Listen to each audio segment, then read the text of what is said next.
All right. There he is, ladies and gentlemen, the one and only Sage of Quay. Welcome to the show, Mike. Thanks for having me back, guys. Great to have you. Absolutely. Yeah. Well, so how, it's been 10 months. You're quite a busy dude. What has unfolded for you in the last 10 months? And we'll go into a little bit about your background, but obviously, catch us up a little bit and we'll go from there. Well, mostly I've gotten a lot more back into my music. That's good stuff. My brother and I did a bunch of demos going back 30 to 40 years ago. Wow. So we decided that we're going to brush them off and we're going to re-record them, redo them.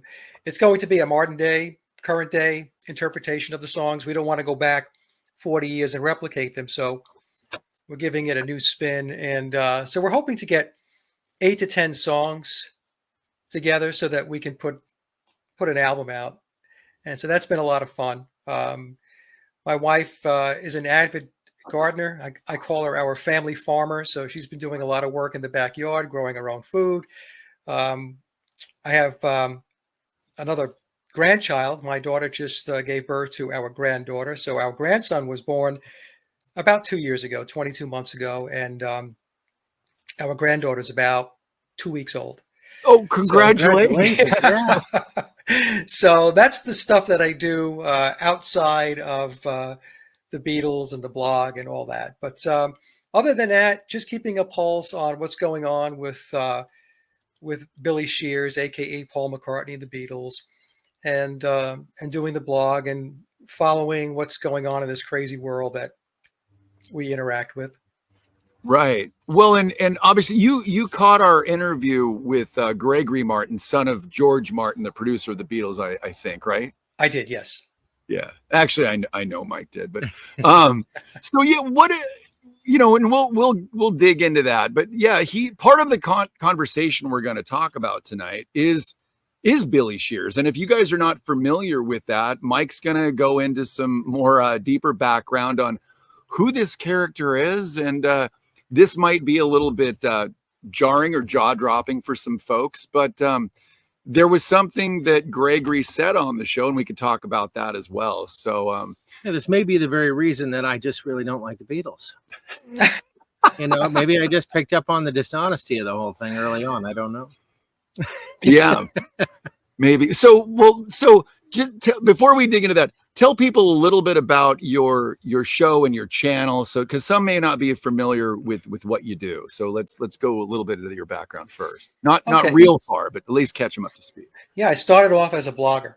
So going back to the 2011, 2012 timeframe, I fired up a blog, and it had to do with alternative research, conspiracy research, and I still do it to this day. So I try to post 8 to 10 posts per day, daily. I haven't missed many days over the last 12 years or so. I just sit down in the morning with a cup of coffee and I just poke around and decide what might be of interest to the folks that follow my blog. So I started with that. And then in 2014, I decided to get into podcasting. So I fired up my YouTube channel, Sage of Quay.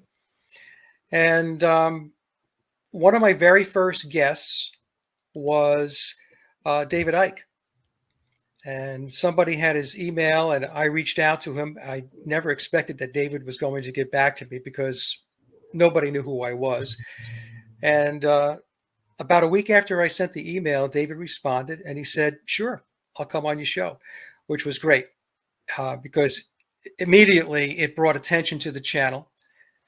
And the other person that helped me out tremendously, basically the same story, was Max Egan. So I sent an email out to Max. I used to listen to a lot of his stuff. I still do. I still periodically post his shows onto the blog. And I asked Max if he would come on the show, and he said he would as well. So I'd like to thank David and Max again for kicking things off 10 years ago with my podcasting. And then what happened around the 2016 timeframe, I was doing a lot of podcasts on different types of topics, conspiracy topics. And you name it, I was covering it. And then in 2016, I read the book, The Memoirs of Billy Shears. And the book actually came out in 2009. And so 7 years later, I got around to it.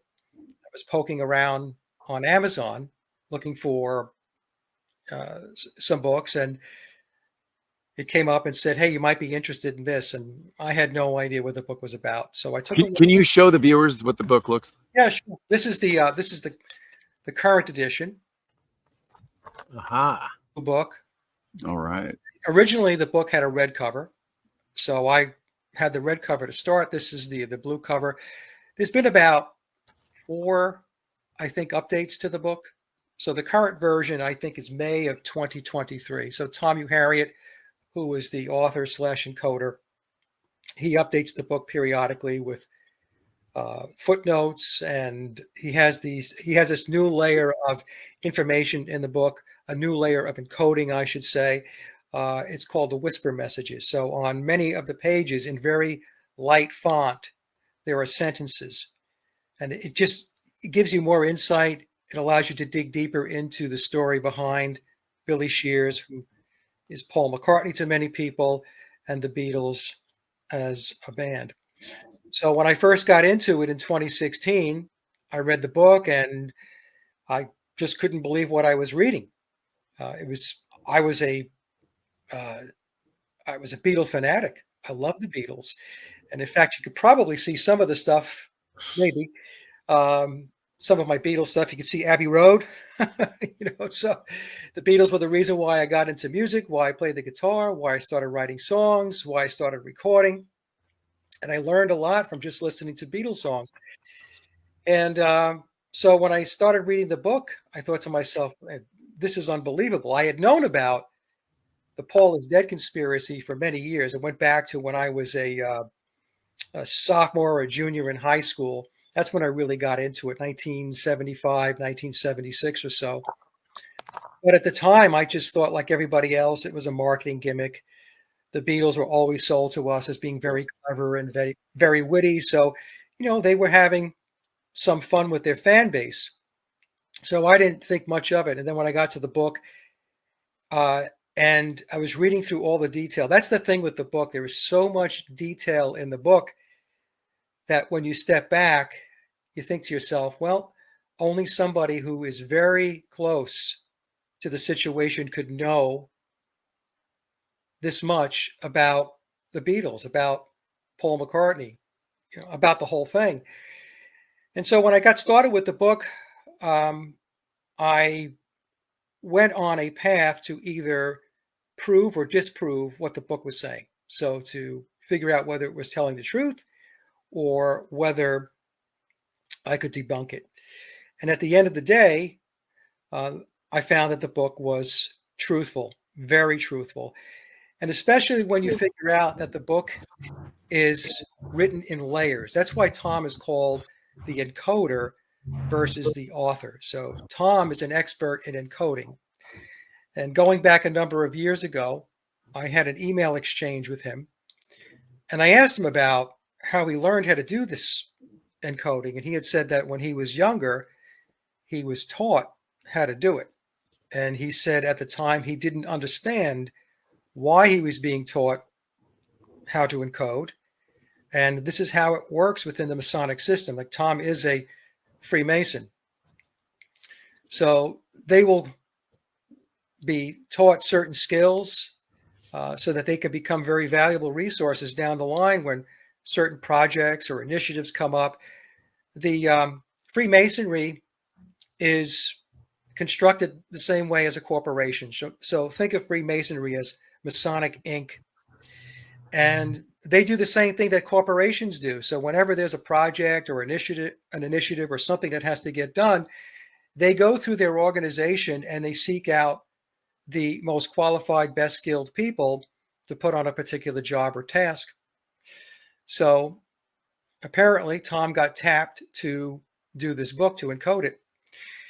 And it is a Masonic book. And what that means is it is layered. So the first layer is you just read the book the way you would read any book, and you'll get information that way.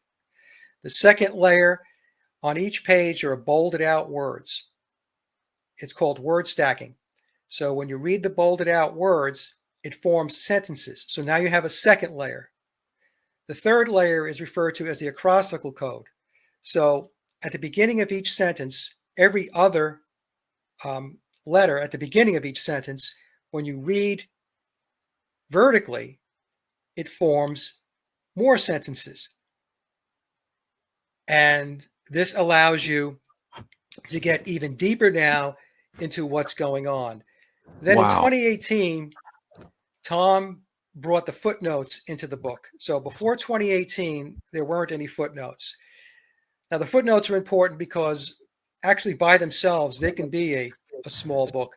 So you'll have the main narrative in Memoirs, and the footnote will expand upon what is really being said in that particular passage or narrative on the page. Now, why is that? Because the book is written in a way sometimes where it's a bit coy. And Tom added the footnotes when he explained this to me. Billy he wanted the book to move faster. He wanted more people to be aware of it, more people to read it, to speed up the disclosure. And Billy himself wanted that. Yeah, that's my understanding based upon correspondences that I had with Tom. So he was looking for ways to get the book to have more traction.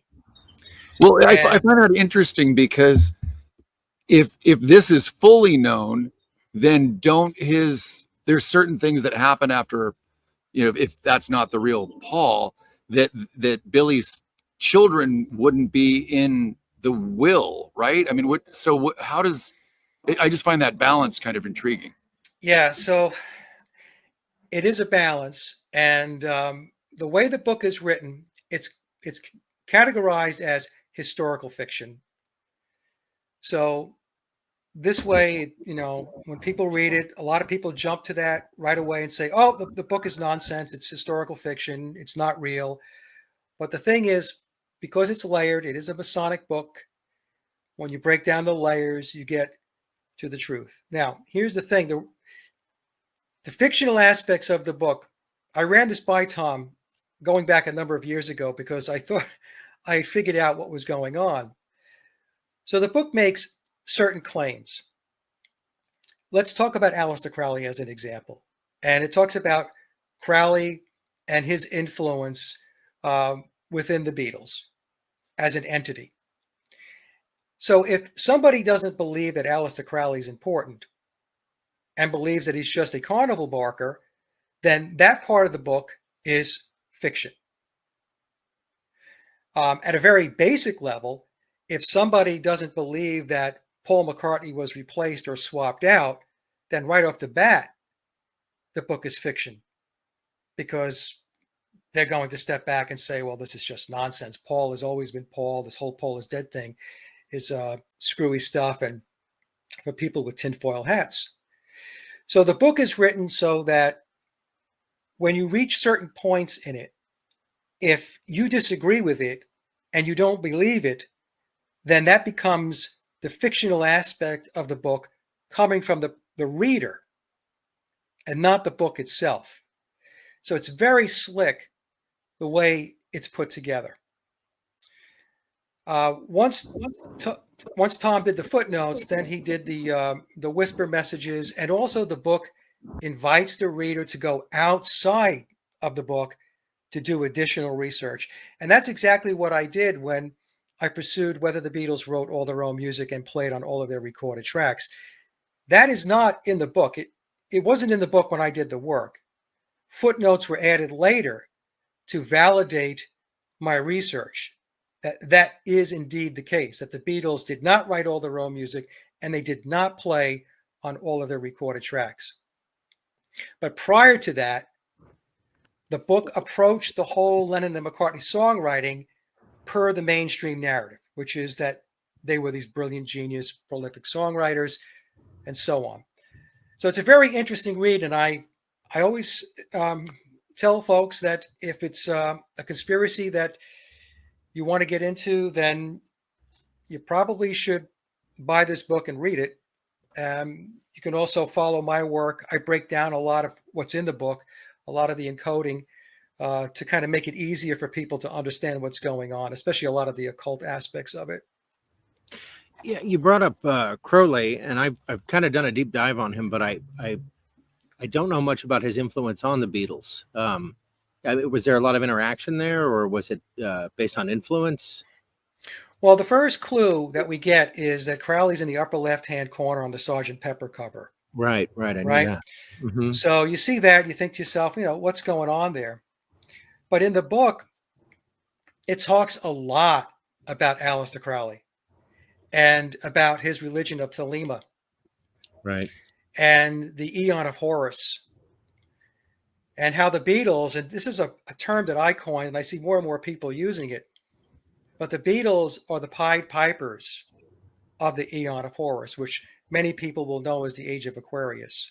Yeah. So when you look at the Sgt. Pepper cover, Pied means multicolored. And so what's being implied there is they are the Pied Pipers. They're going to lead their followers, their listeners, their fan base to the new age, to a new eon. And that's where they're trying to take us now. And of course, a lot of people will say, well, maybe that's a good thing if the Beatles are taking us there. But I would argue that it's really not such a good thing. Well, not if they're... Yeah. I mean, just... It would appear to me, in my estimation of what happened, that the intelligence agencies were a big part of what was going on, and there's a lot of rumors about Crowley being involved in intelligence agencies as well. And oh yeah, we know with Jack Parsons that Thelema took off in the military-industrial complex like a wildfire. So, maybe ushering us into an era means a whole lot more than just.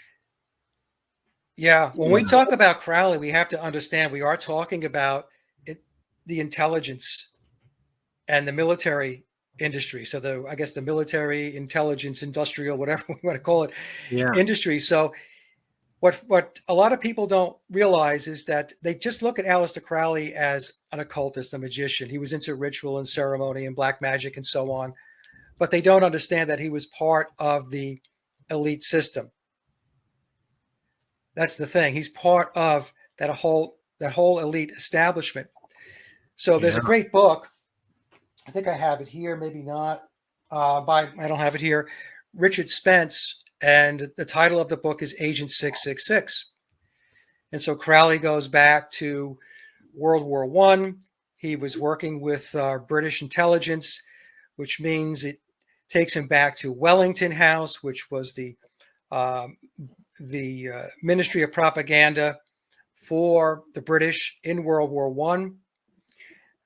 Wellington House became Tavistock. Right. So, we could start to connect the dots. We could connect Crowley back to British intelligence. British intelligence was, and propaganda was formulated out of Wellington House.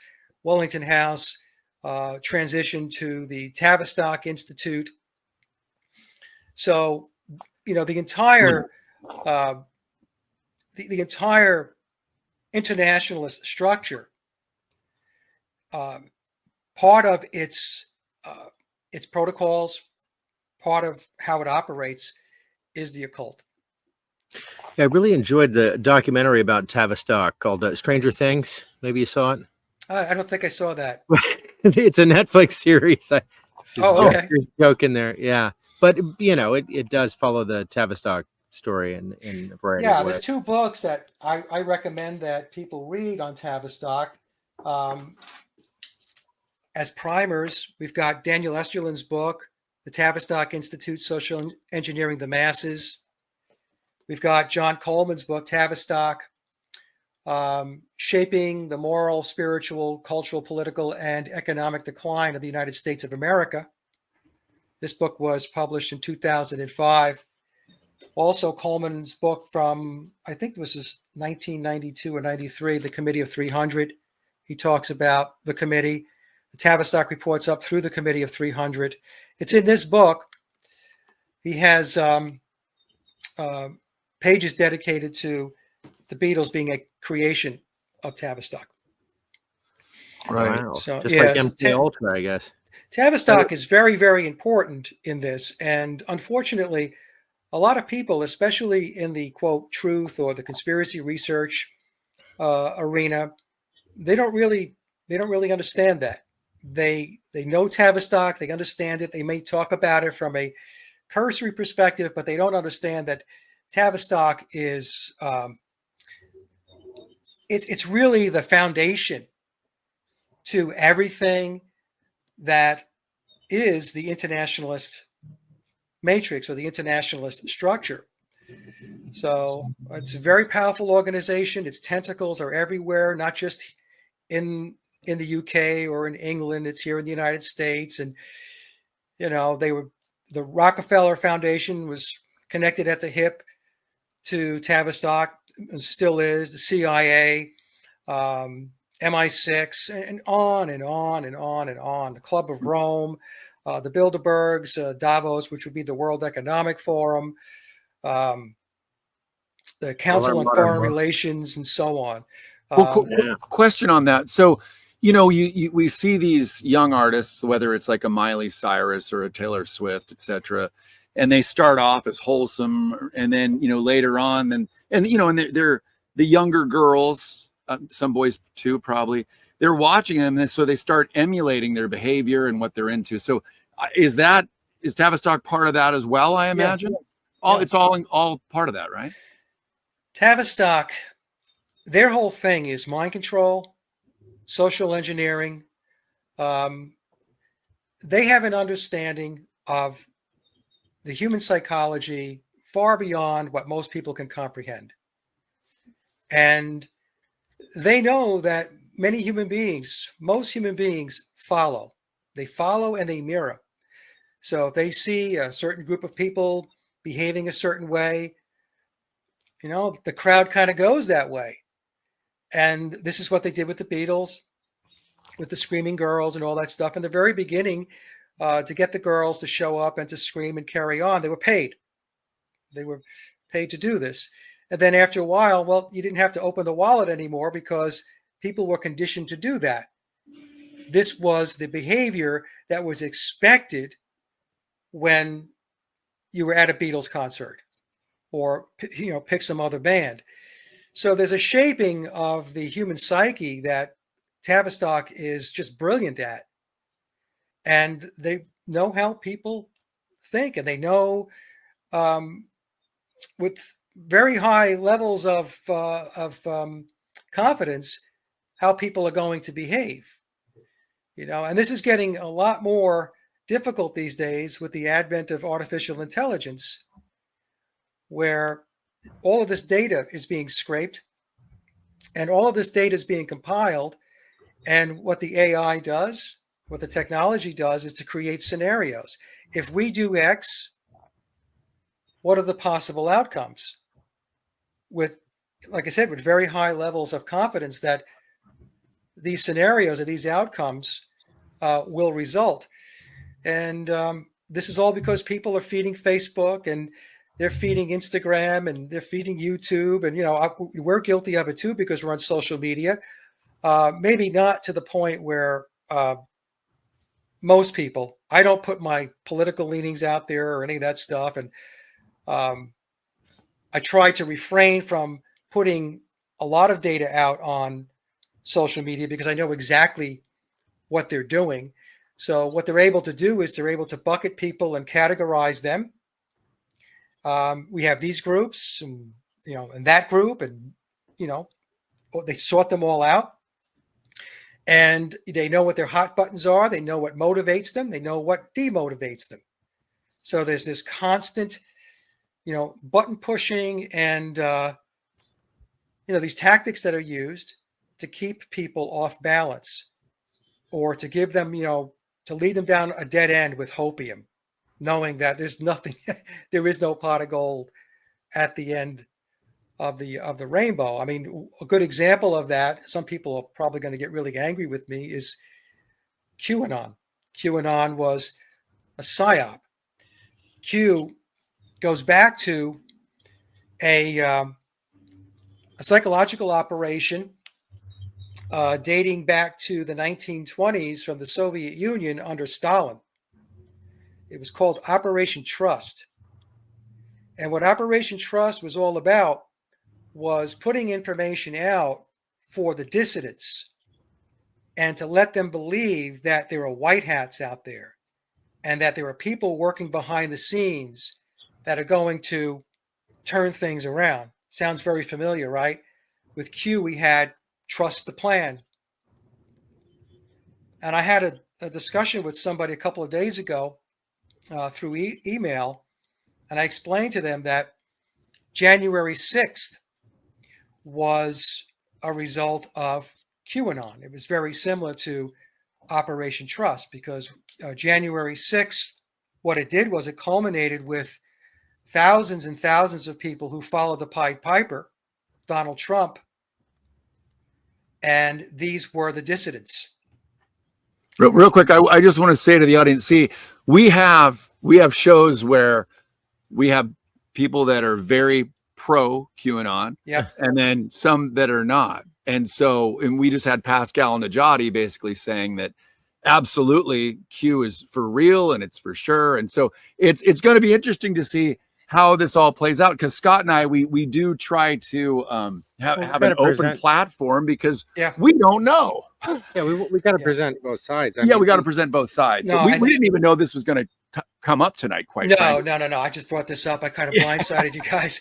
It's only because we're talking about Tavistock and we're talking about how they manipulate people. And so it's giving people hope. So I'll give you my perspective on it. So January 6th was the result of this effort to entrap the dissidents, those who are in favor of nationalism. And Trump was their figurehead for that. He brought them to January 6th to the Capitol. And I won't get into all the other pieces of this where there was a total lack of security. And you have to ask yourself, how is it the president of the United States allowed that particular situation to be the way it was, where security was extremely lax? I mean, nobody thought about agent provocateurs. Come on. I mean, you and I would have thought about that if somebody had asked us to bring thousands of people to the Capitol. And so, what they did was they had a bunch of these people in their sandbox now, and they plucked a bunch of them and they put them on trial, these kangaroo trials, these kangaroo courts. And these leaders of the freedom movement, nationalist movement, constitutionalists, they got stiff terms. They get 15 years for doing nothing. 15 years for doing nothing. So this is very similar to Operation Trust out of the Soviet Union in the 1920s. They rounded up the dissidents and they put them in the gulag. So I don't know. I mean, I know there's people who are not going to agree with me and they think I'm crazy that, Q is real and these Q drops and there are white hats out there and people are working behind the scenes to try to free humanity and all that stuff. But I will say, if you want to watch something, watch our interview with Mike King. It is incredible, and it's the opposite of this narrative. Yeah, but it's open for discussion, obviously. Well, when I learned of Operation Trust, it did fit the description like to a T, and I thought, oh, son of a bitch. But what's interesting is, with the Obama era, and the Clintons, I mean, we even had the Bushes before them setting everything up. But we were so mired in this system as it is. They didn't have any real need. The people were already captured. They were already dumbed down. They were already anesthetized. And they could have executed these plans on a much longer timeline very effectively. So I don't really see the motivation for it. So that's kind of what vexes me a little bit when because I want to make that connection and feel, that, I'm making the right assessment, but I haven't been able to do that wholeheartedly. With what? With Q being being just like Operation Trust, because they already had everyone. Why would they upset the apple cart with a Donald Trump figure when there was no necessity to do so? because they have to damage the nationalist system, the nationalist movement, right? So nationalism, Trump represents that. So one of Tavistock's techniques is to bring in the hope and then beat it down, and then try to bring it back again, beat it down. So they'll do this a number of times. What happens is, what they're trying to do is they're trying to take the wind out of the sails. They're going to pop the bubble. And so when we see, like, again, folks, I'm giving you my opinion, all right? I could be completely wrong on this thing. I'm curious as to where you like, if there isn't something like that. Like, this is funny, we're on the live because I had no idea we'd be talking about this, but it's fine. This is why we do the show. Yeah. If that isn't happening, and we're just watching the demise of America, how do you think this is going to play out then? Well, not just America. Well, yeah, I mean, I'm just starting here. Yeah. Where do you see this playing out? I mean, I'm optimistic that things are going in a beautiful direction. Personally, that's what I think we're going to watch unfold. I think Scott's in that same camp. But I'm curious. How do you see this unfolding then? I don't see a beautiful outcome until many, many, many more people wake up. See, what a lot of people don't realize is the stranglehold that these elites, these internationalists, have on everything. And I mean everything. Yeah. So we're talking about the politics. We're talking about your media, your education system, right, your medical system, everything. So unless people wake up, see, what a lot of people do is they're looking for a savior to come in to pull them out of the ditch.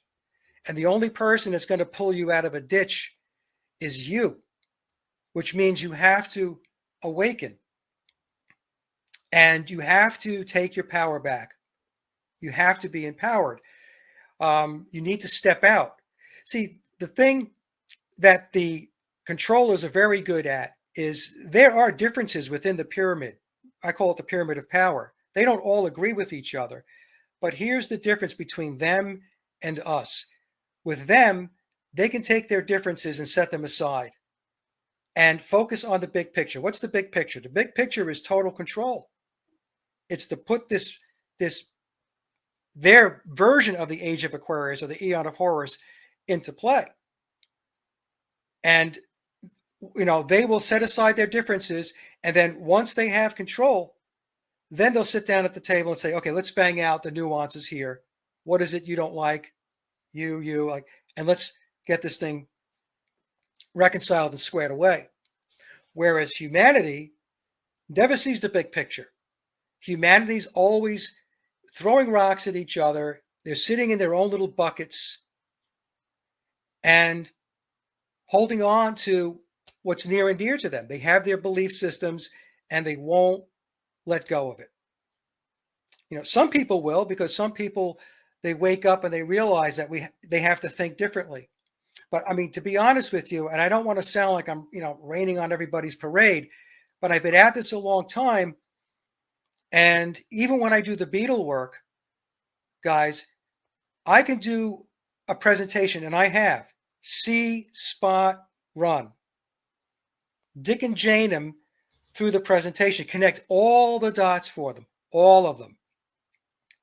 And I still get comments and emails. It's as if I never did the presentation.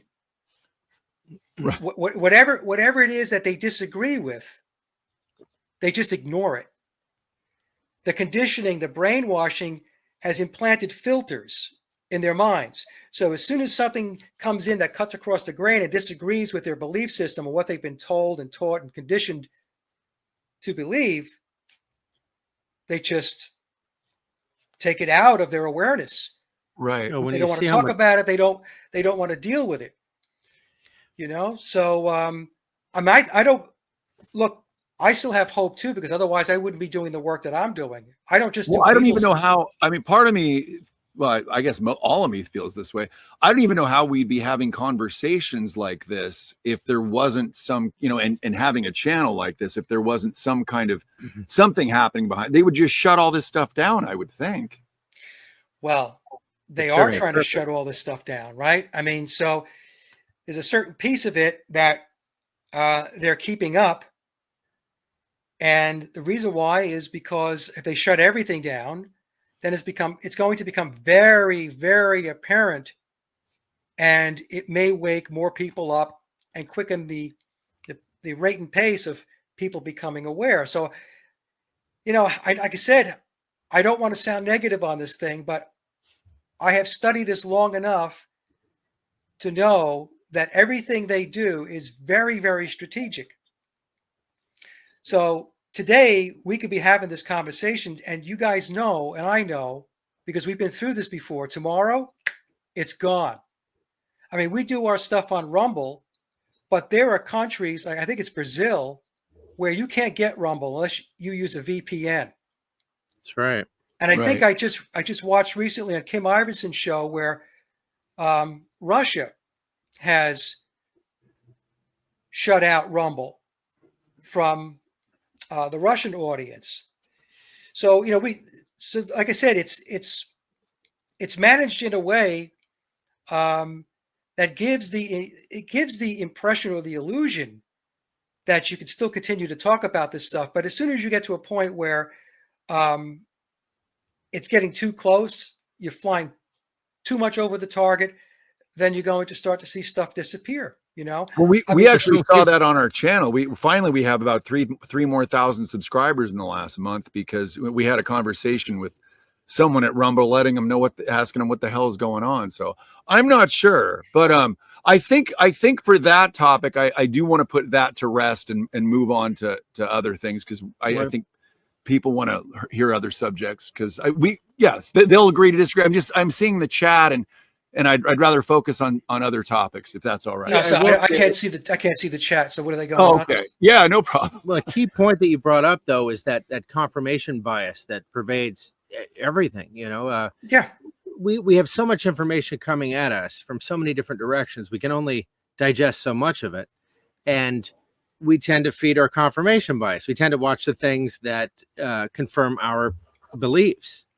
And that can really lead you down the primrose path. So that is definitely a pitfall. Yeah. But when we talked about, I'm sorry, did you want to comment on that? No, I was just going to say one of Tavistock's other tactics is information overflow, to bombard people with enormous amounts of information. Because what happens is it's like the confusion technique in hypnosis. I used to be a certified master hypnotherapist. So the confusion technique would be used when you have clients that are analytical. So in order to break down the analytical conscious mind to get to the subconscious, you have to use confusing techniques. And what happens is the conscious mind then gives up, steps out of the way, and then you're able to start tapping into the subconscious mind. And that's where the conditioning takes place. So this information overflow and overwhelming people with information on a daily basis is another one of their tactics. Very well said. Right, I agree with that. We were talking about Tavistock, and I don't remember seeing a direct relationship, but there's got to be a direct relationship with Disney, because that was just the fertile field from which they plucked a lot of these these figures. It seems like everyone that started out in the Mickey Mouse Club ended up going on to be one rung below adult entertainment stars. Like, it just got out of hand. Yeah. Well, quite intentionally. Yeah. The sex kitten model for many. And so Tavistock has its tentacles into all of the music and entertainment industry, into all of corporate America, into the military, into your politics, into your government. And, they've been around for 100 years. Before it was Wellington House and then Tavistock. So think about what they've been able to accomplish in a century as the main machine for mind control, social engineering, and manipulation of the masses within the elite structure.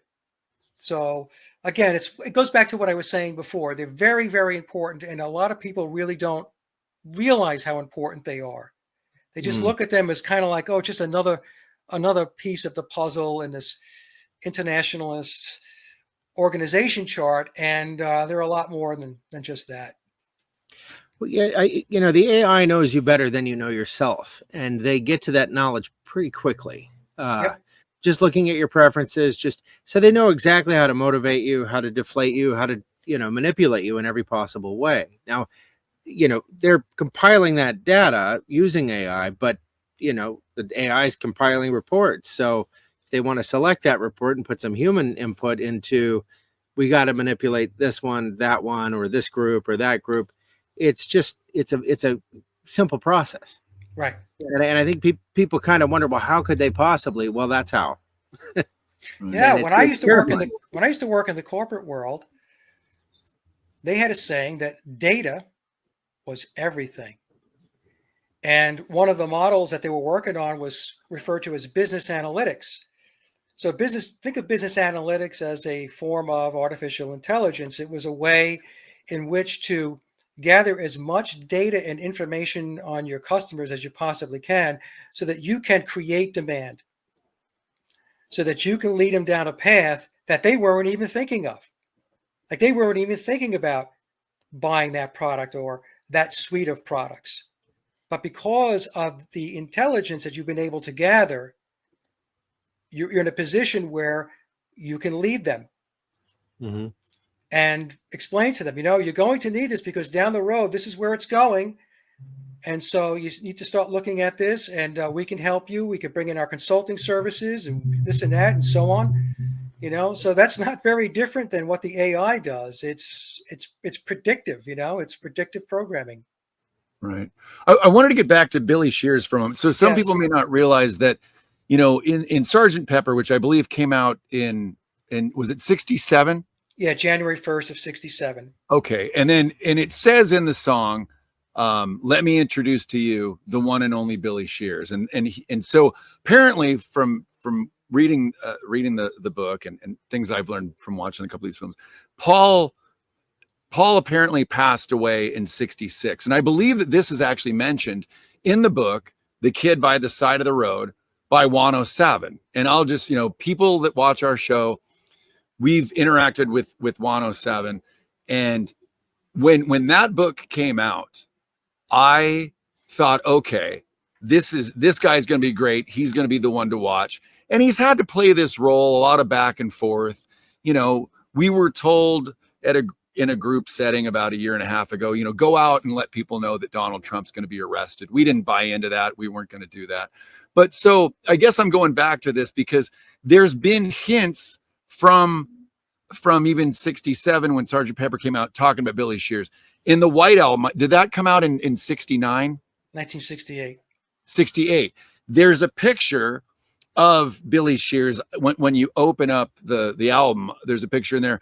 And wasn't there a Paul McCartney either look-alike, sound-alike contest? Can you give the viewers a little bit about that background and to let them know how the formation of this, this story started before obviously the book came out? Okay, so the prevailing theory is that Paul McCartney was killed in a car crash in late 1966. So there are 3 dates that you're going to hear. September 11th, 1966, which is the date that we get in the book, which is also the date on the drum head on the Sgt. Pepper album cover. So when you take the mirror and you move it halfway up the drum, it says September 11th, he died. And there's an arrow that points up to the person that's playing Paul McCartney, which is Billy. Other people will claim it's November 9th because they'll say that the drum head is in the British date format. That would make sense, except in the book, Billy through Tom specifically tells us it was September 11th. And September 11th is a very important date in the occult. Very important. It's considered a day of war, whether it be physical or psychological war, going to make changes. Other researchers say that it went back to August of 1966, right after the Candlestick Park concert. My take on it is dead is dead. So whether it's August, September, or November, he's not here anymore. Now, some people have asked me, well, do you think he really died, or do you think it's possible that he lived beyond 1966? Well, I'd say to folks, look, just about anything is possible. Just about anything is. But personally, with all the work that I have done, I haven't seen any evidence that the guy that was playing Paul McCartney, biological Paul, between 62 and 66 was around after 1966, starting in 1967 with Sgt. Pepper going forward. So that's the thing. So the prevailing theory is he died in a car crash. And then there was a replacement. And they talked about this contest. Well, there was a contest, but the person, I forgot the person's name, but he is not a person that played a part in any of the swap or the replacement of Paul McCartney. Billy, with my research, Billy goes back to the very early beginnings of the Beatles. So he just didn't show up in 1966. In other words, Brian Epstein and George Martin and whoever else was in the inner circle at the time, they didn't just find out that Paul died in a car crash. Let's just say he died in a car crash, and then went out and said, oh, we've got to find a replacement. That's not what happened. So this whole thing, the reason why I talked about Tavistock before is because the Beatles are a creation of Tavistock. They created the Beatles. They created the Beatles for the purpose of social engineering the masses to undermine traditional values, to undermine institutionalized religion, in particular Christianity. In the book, it tells us that the Illuminati, the controllers, whatever name you want to give them, declared war on Christianity on September 11th of 1962. Now, I'm not Christian, but there are many people who are Christians, and I think very few of them would argue that their faith has not been attacked or has not been under attack for decades. So with Tavistock creating the Beatles, there's a whole machine behind the band. And I believe that Billy was part of that machine very early on, maybe as early as 1962. In the book, it says that he was in a band at one time with Denny Lane, who passed away a couple of months ago, called the Diplomats. The Diplomats and the Beatles shared some bills and some dressing rooms back in the early days, 62, I think it was 1962. So I think he goes all the way back to that point. And he is a session musician. That was his trade. He is a wind and piano player by trade, but he also obviously plays guitar and bass. He's a multi-instrumentalist. Stacy, she did some amazing work looking into Billy's family tree. And some folks might ask, well, how did she even know to do that? Because in the book, it drops a lot of clues through the layering, through the encoding. And you have to pay a lot of attention. You have to do a lot of digging. You have to be really heads up. And Stacy's very bright. So she did a presentation on my show where she believes that Billy goes back to the Douglas Hamilton bloodline, which is a blue blood elite bloodline out of Scotland. His father, if that's the case, would have been Douglas Hamilton, who was a lord. And on his mother's side is the Percy bloodline. So between the Douglas Hamiltons and the Percy bloodline, they're very prominent bloodlines. Now, I mentioned that his father was a lord. And if we go back to the Song A Day in the Life, we have the line, nobody was really sure if he was from the House of Lords. And if he is a Douglas Hamilton, he would be William Douglas Hamilton.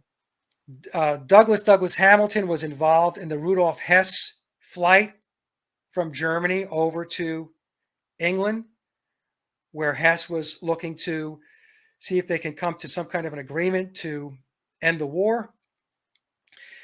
So you can see we have all of this stuff stitched together, all of these prominent elitists coming together. And so she believes Billy comes from that bloodline. And of course, all of these bloodlines are in brotherhoods. They're in secret societies. And the other thing about secret societies that we need to, I think, get our heads wrapped around, because a lot of people say it's this secret society or that secret society. You know, they're always arguing whether it's the Masons, it's the Jesuits, it's, you know, whatever. And I've settled in on there's a federation of secret societies that work together. And for the most part, they come under this umbrella called Freemasonry. But underneath that, you know, because if you're a Freemason or you belong to some other secret society, the chances are that you don't just belong to one secret society, that you know, that they kind of page in and out. You page in and out.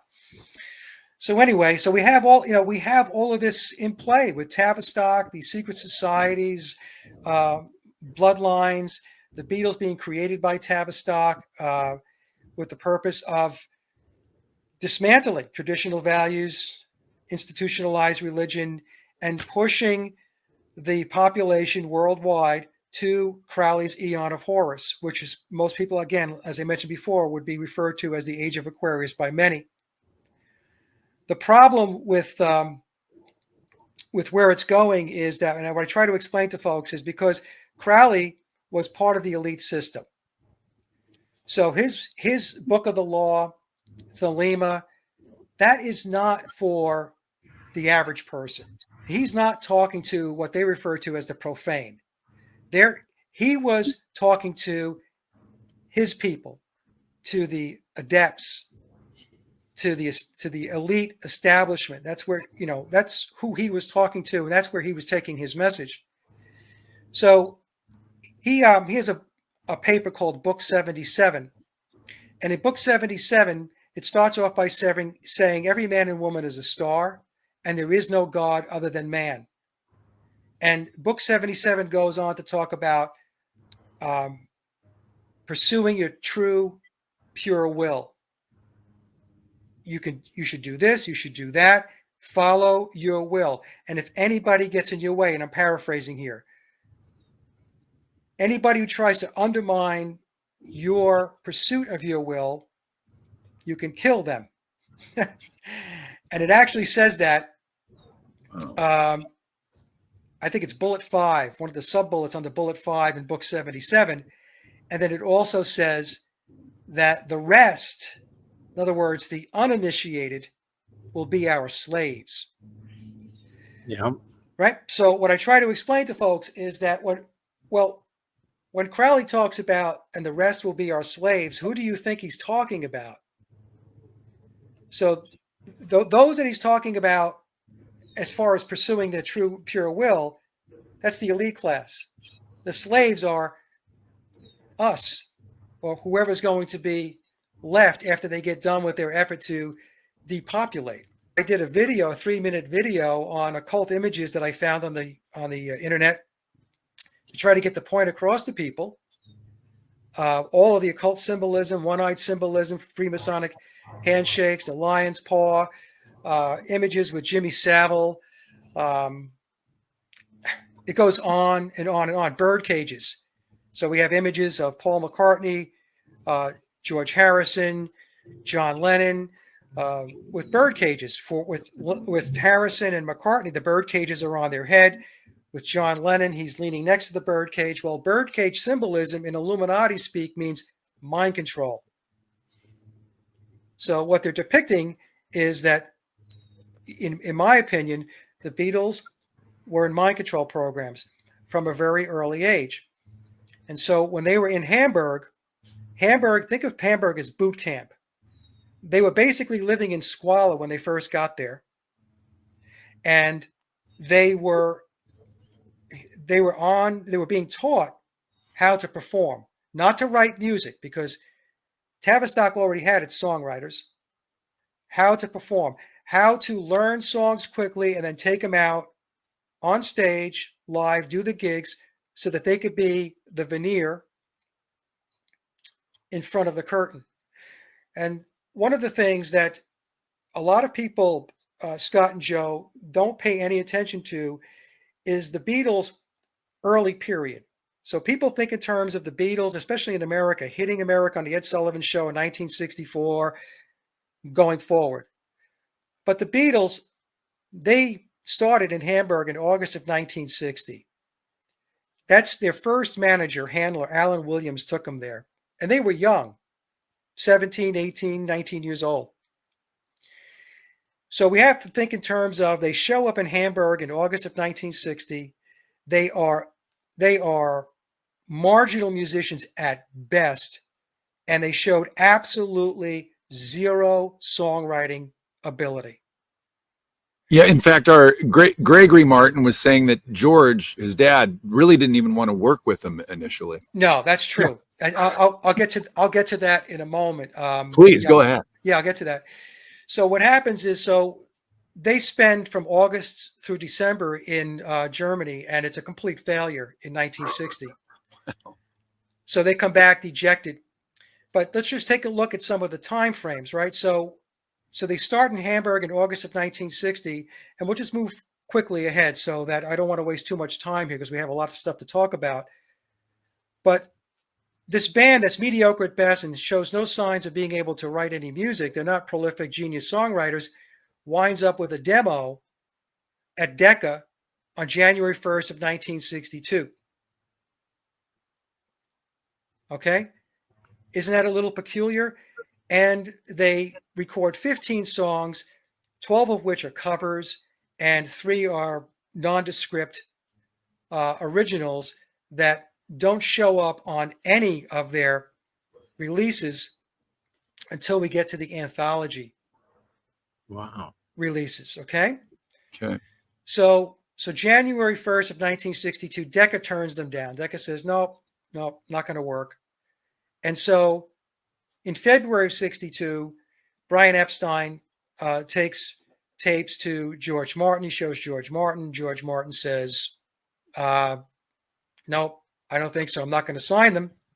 In fact, let me just see. I think I have some quotes from George Martin here. Let me just read them real quickly. So he tells Brian Epstein, if you want me to judge them, the Beatles, based on what you're playing me, I'm sorry, I need to turn you down.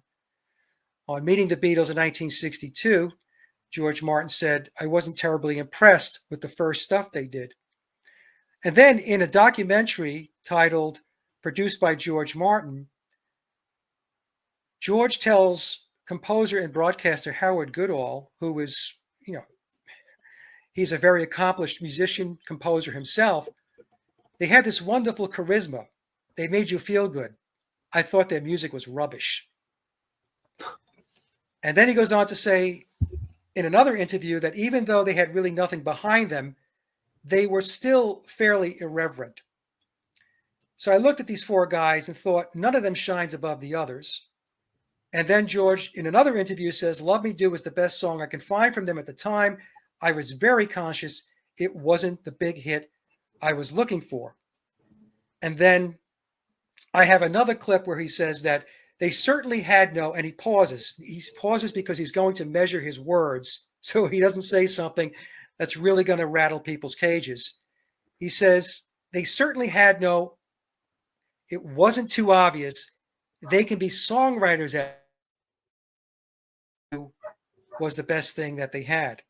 Wait, can you repeat that? You cut out for a second. They could be songwriters. Go ahead. George said that in this interview that they certainly had no, and he had to catch himself.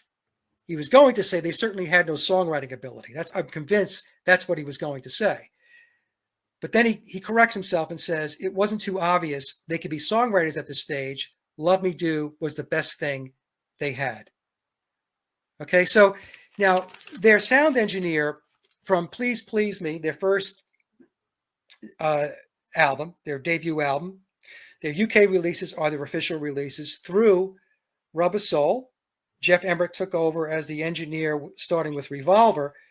So Norman Smith did an interview in a magazine or a paper titled New Musical Express in 1971. So he says in the article that he was not impressed at all. They were awful.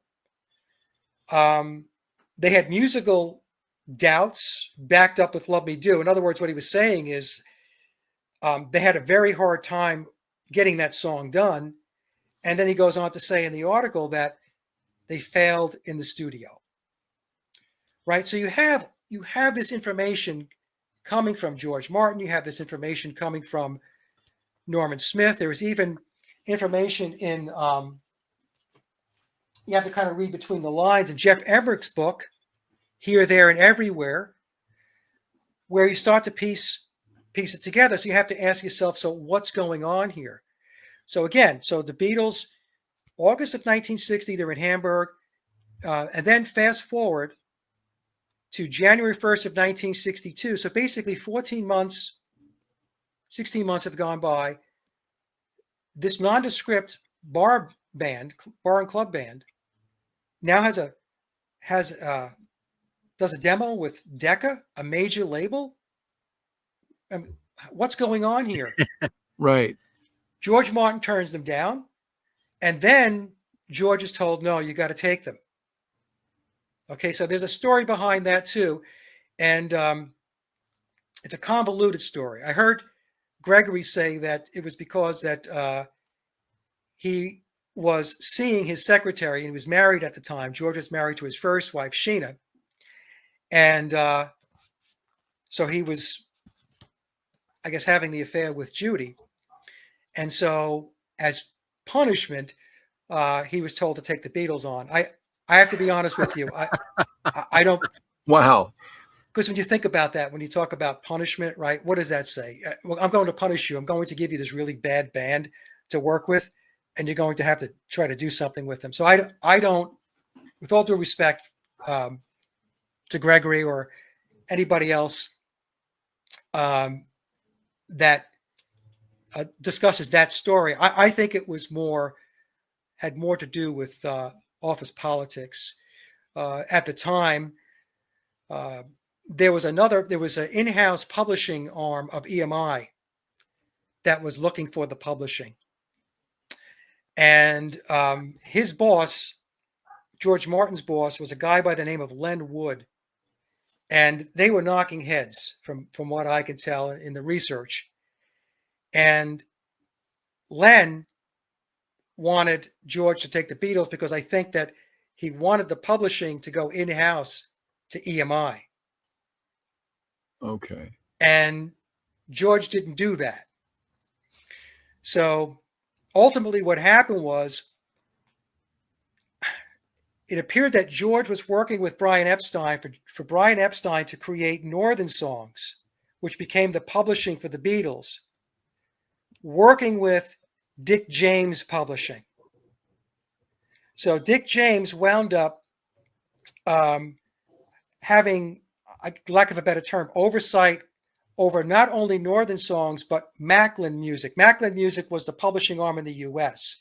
Northern Songs was out of the UK. So I think what was going on there was a kind of a tug of war between who was going to control the Beatles and the Beatles publishing at that time. Was it going to stay in-house with EMI, or was it going to go outside of EMI? And that's what I think happened. But from what I can tell, George Martin and Len Wood had at times could have a contentious relationship. So when he was told to take the Beatles on, George Martin did not work with the Beatles directly. He gave the job to his assistant, Ron Richards. Ron later on went on to produce the Hollies. So in Memoirs, it tells us that Ron, took the band in and tried to record some songs. And they got nowhere. Ron couldn't really get anything done. They just weren't that good a band. And so when the playback was listened to, and it was nothing to run home and tell mom about, that's when George Martin was instructed to work with the band directly, that he was going to be the person that was going to manage them, handle them, mentor them, and that's how it got started. So in the beginning, George Martin didn't want to work with them, and there's also a misconception out there that George Martin was only interested in and only good at, doing comedy records and classical. What a lot of people don't realize is that George Martin was handed the Parlophone label to manage. He was the managing director of Parlophone. I think in 1955, he was 29 years old.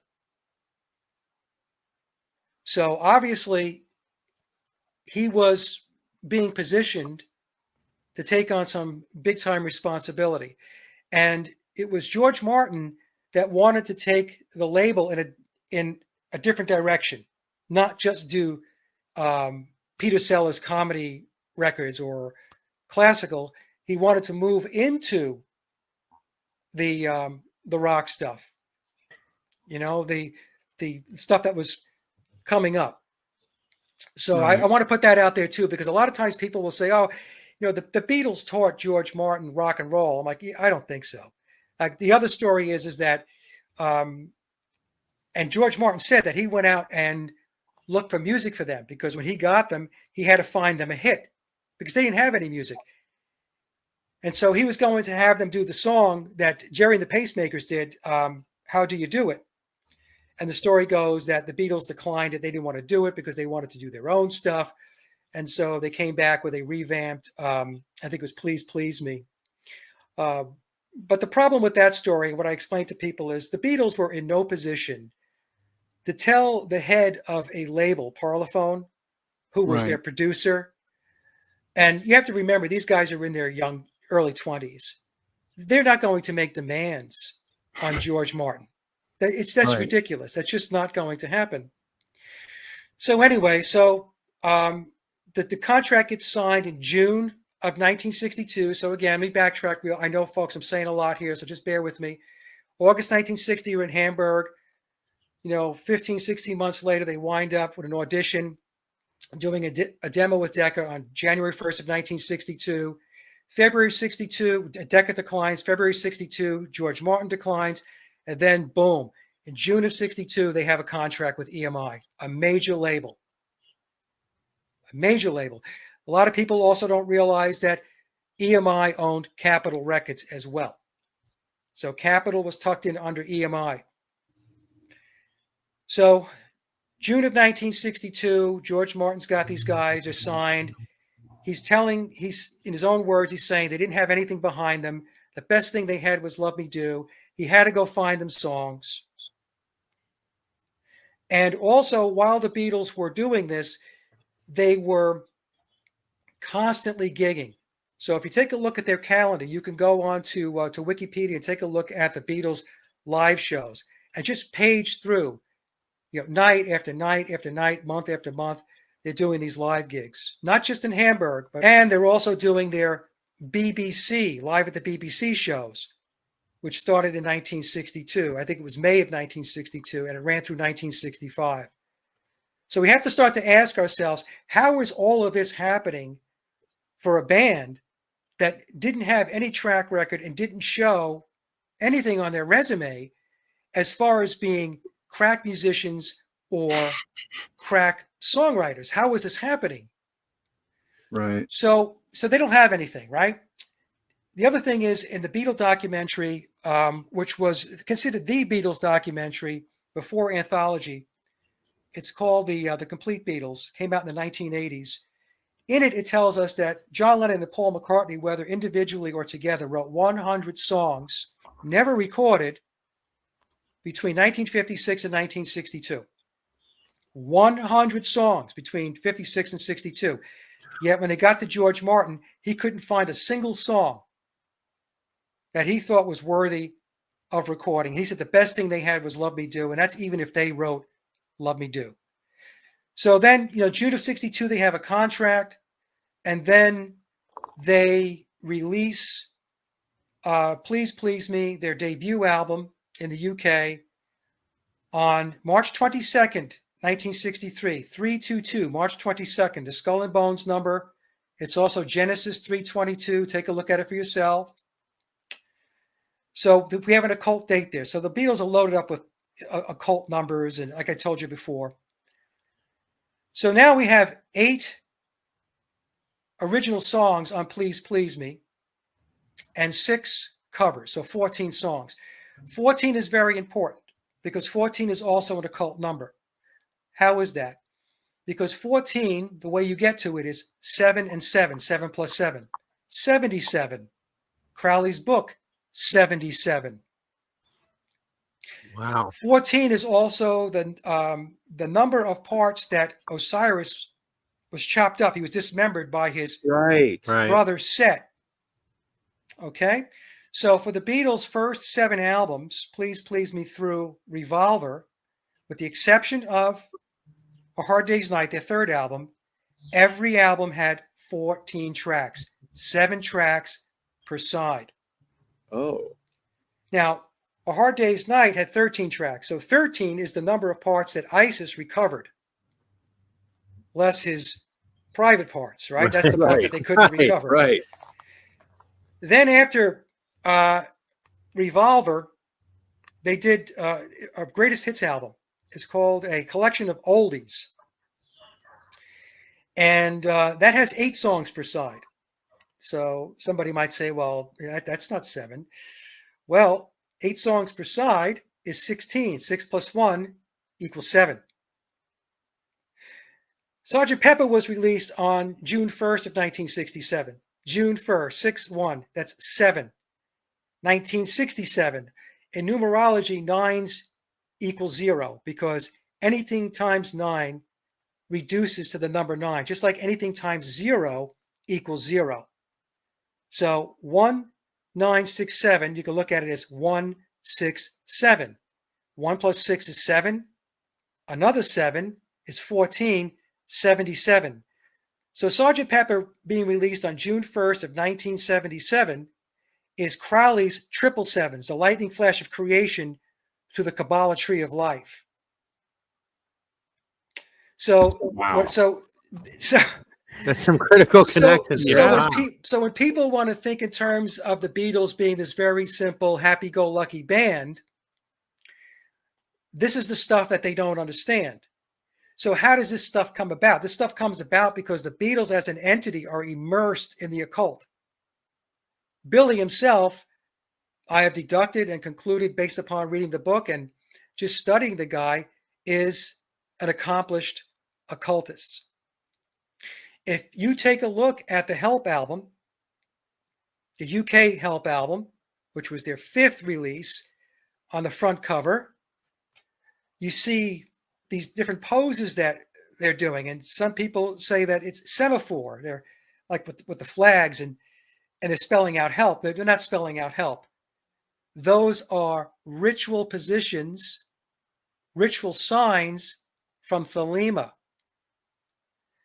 And when I broke the album down, it's telling the story of Osiris, Set, Isis, and Horus. So there's a story being told going back to the Egyptian mythology, back to the Egyptian mysteries on the cover of the Help album. Wow. Probably there's a lot for many, many folks to take in, but no, we're getting into the good stuff. Are you kidding? Yeah. This is fantastic. Yeah, I have a quick question because before we go too far, you mentioned Jeff Emmerich, and I just want to bring him up real quick because he wrote the book. His role was Emmerich engineered Being for the Benefit of Mr. Kite, one of the most musically complex songs on Sgt. Pepper's Lonely Hearts Club Band. Lennon told Martin he wanted to recreate the carnival atmosphere of the Pablo Fank, I believe that's how you say it, circus poster inspired by the song. Emmerich spliced together multiple recordings of fairground organs and calliope in an attempt to create the effect. Anyway, just going on a little bit, and then it says Emmerich abandoned work on the Beatles' White Album in '68 and quit his position after McCartney working for frustration for 3 days trying to record Obla Di Obla Da. So my question is, with his book that he wrote and him being such an insider, what was his take on the Beatles? What was there any nuggets in the book that you can say? Because that's another perspective that an engineer had on the band. In Memoirs, it tells us that Jeff Emmerich was a prodigy.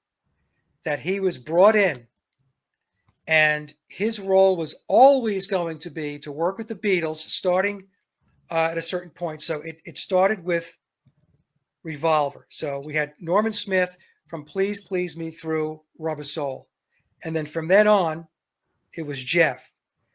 Also, the book tells us that Jeff was specifically assigned to Billy, aka Paul McCartney.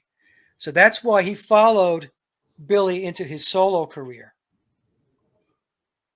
Okay. Okay, Wow. that's what the book explains. So it's it's a very tightly knit group, and the story that we're told, the mainstream narrative, is, I call it the Cinderella story. It's mostly fiction. Are there threads of truth? Of course. I mean, that's how you keep a story together. You have to have some threads of truth to keep some semblance of reality. But it's a Cinderella story. You guys know this, right? The music and entertainment industry, I mean, even working in the business world, it just doesn't work the way the Beatles story tells us that the Beatles came about, that these four working class lads out of Liverpool, they connect with Brian Epstein, who's a record store owner, and then he winds up getting them signed to a major label, EMI, and then unprecedented fame and fortune from that point on. And obviously the depiction is that the Beatles were organic and they were natural and they were brilliant songwriters and great musicians, when in fact, that's not true. That is not true. And it's not because I'm saying it's not true. It's because if you go back and I just read the stuff that George Martin said, I read some of the stuff that Norman Smith said.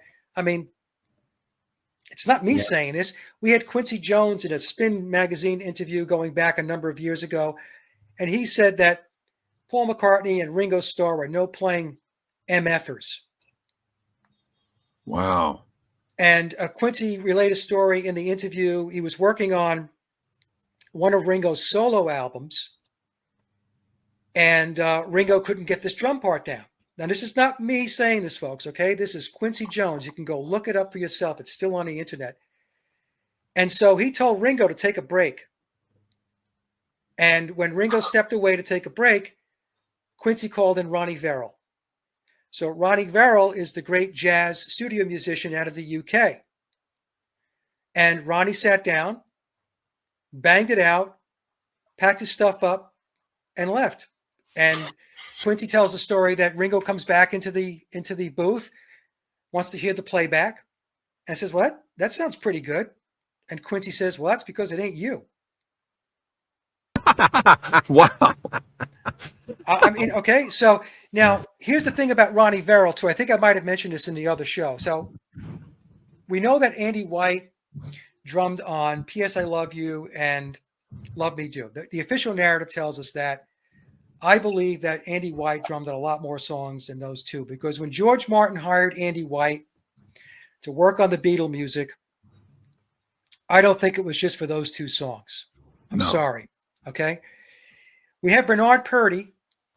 Bernard came out in the late 1970s. I think it was 1978. And he said that he drummed on 21 Beatles songs. Yeah, you dug into that on the first interview for sure. Yeah. Now, some people want to argue, no. He didn't. It wasn't the Beatles songs. He worked on the stuff with Tony Sheridan. He fixed those tracks, which he did. He was hired to fix some of those tracks too, some of the Tony Sheridan drumming for the U.S. market. But he also drummed on those 21 Beatle tracks. Now, in a 1980 interview, I think it's in Martin Drummer, Bernard talks about this. The interviewer is asking him about the 21 songs. And Bernard says in that interview that the Beatles finally approached him. Their people finally approached him to make it right. So what does make it right mean, right? Right. So good question. Make it right means to me. Now, Bernard already came out and said, I drummed on 21 Beatles songs. So he can't take that back. He's already put that out there. He's been talking about it for 45 years. Yeah, decades. Yeah. So what I think happened was, because Bernard won't talk about it now. Okay. I think what happened was the Beatles, Enterprise, Apple, whoever, went to Bernard and said, okay, look, you need to keep your mouth shut. So to keep your mouth shut, we're going to write you a big check. Right? You've already talked about the 21 songs. We can't take that away, but you cannot talk about which songs. Now, he did say in an earlier interview that it was, I think, on the first 3 albums is when he did the fixing of the drums. And he talks about this in a 2004 interview, a Red Bull interview. He goes into a lot of detail about how it worked, how fixing in the industry, especially the drumming, how it's done. And he said it's business. It was a job. It's done. In fact, I have a friend of mine who's a sound engineer out of Europe, and he connected me into another session drummer. A lot of people might know him, but I'm not going to say who it is. He still does that type of work where they fix the drum tracks.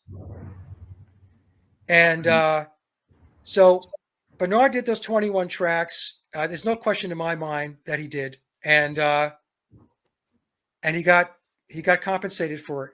And that compensation basically said, you can't talk about which songs. I also have a clip of Glenn Campbell in I think it's June or July of 1968. He's on the Smothers Brothers show. He's guest hosting, and he introduces Cream. So Eric Clapton, Jack Bruce, Ginger Baker, and in the introduction, Glenn says these guys are studio players, cream of the crop. They played on Beatles songs, Rolling Stones songs, Tom Jones. He goes through a number of acts, but he specifically mentioned the Beatles. And of course, we have Eric Clapton playing on While My Guitar Gently Weeps. Right. And the official narrative tells us that, Glenn makes that statement on the Smothers Brothers show in, I think it was June or July of 1968. And the official narrative tells us that Harrison didn't ask Eric Clapton to play on the song until September of that year. Now, there's also, if you watch the interview that Paul McCartney, Billy does with Rick Rubin for the Hulu special, McCartney 123 or 321. Yes, McCartney 321. Rick Rubin does this segment where he isolates the bass track to While My Guitar Gently Weeps. And Rick is talking about how aggressive the bass is and the tone and how great it is. And, Billy's sitting there. When I say Billy, folks, I'm talking about Paul McCartney because he's not Paul McCartney. He's as amazed by the drum track as Rick Rubin. So he's listening to it. And he's like, wow, yeah, woo. And you're thinking to yourself, okay, hold on a second now.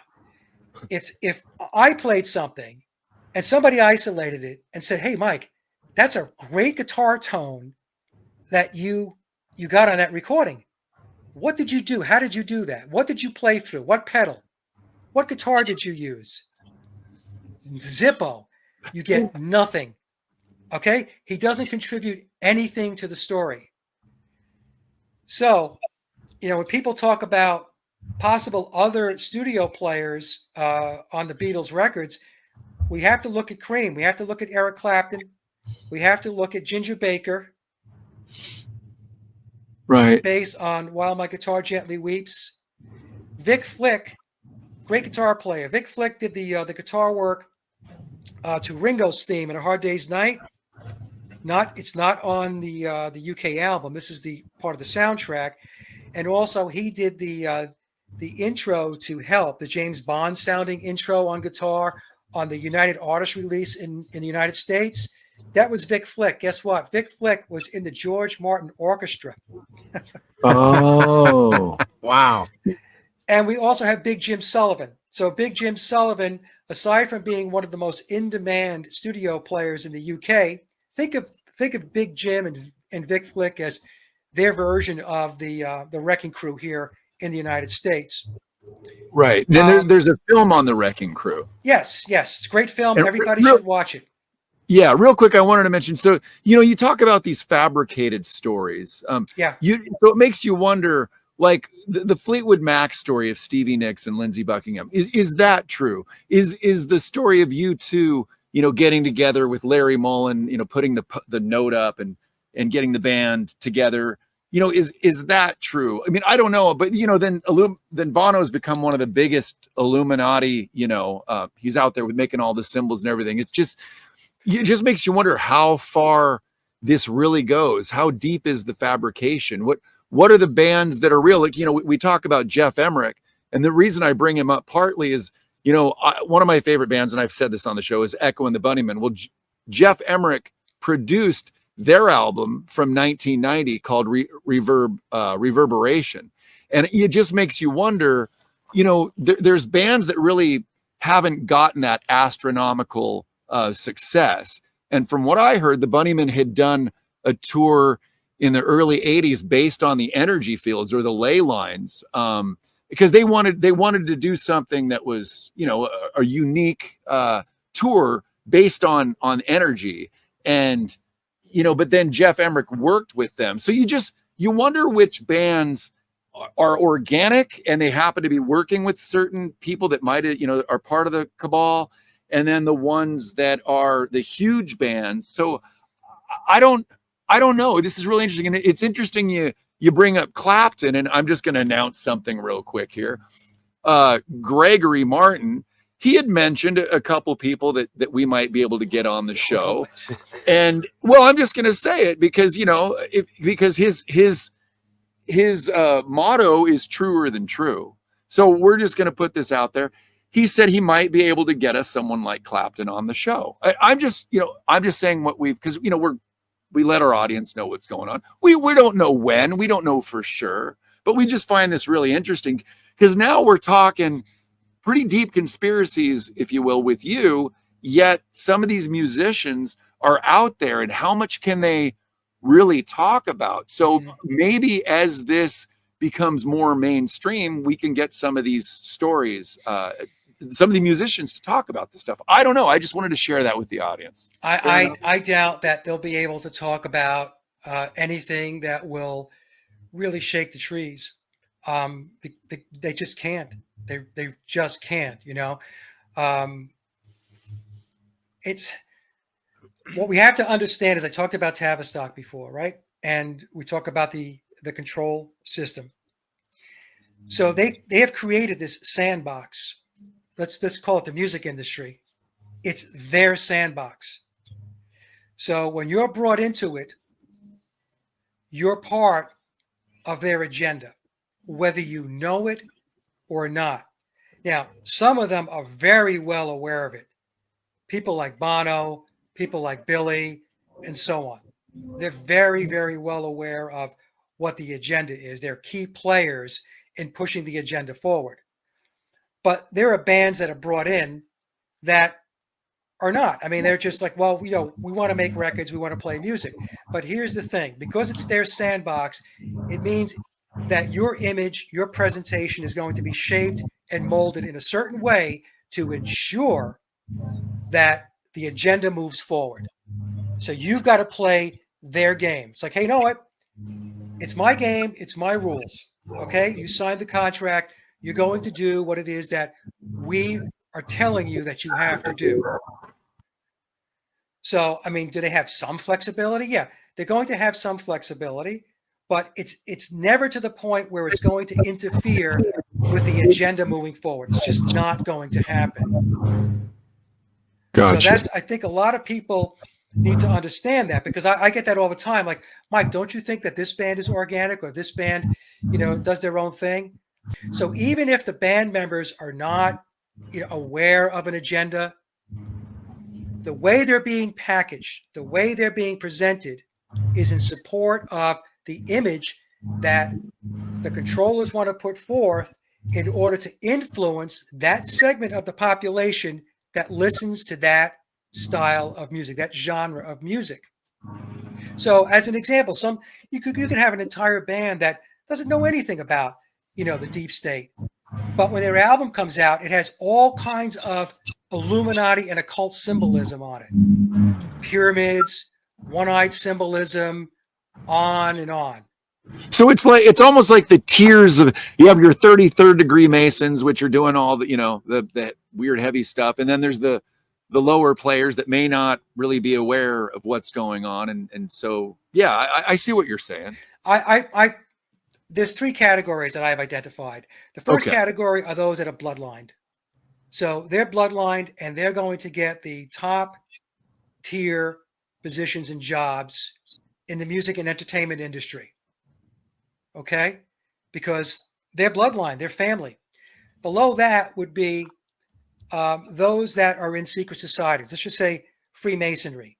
Not necessarily bloodlined, not like a Billy or pick somebody else. But they're in secret societies.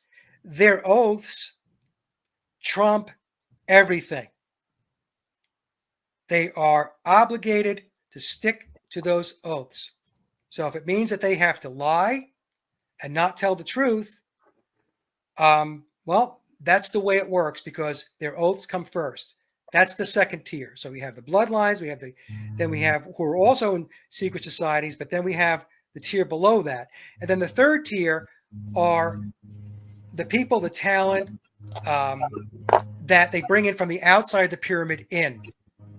And these are the people like, your Britney Spears, your Pop-Tarts and so on that are, they are handled, they are groomed, they are shaped and molded to be what they become.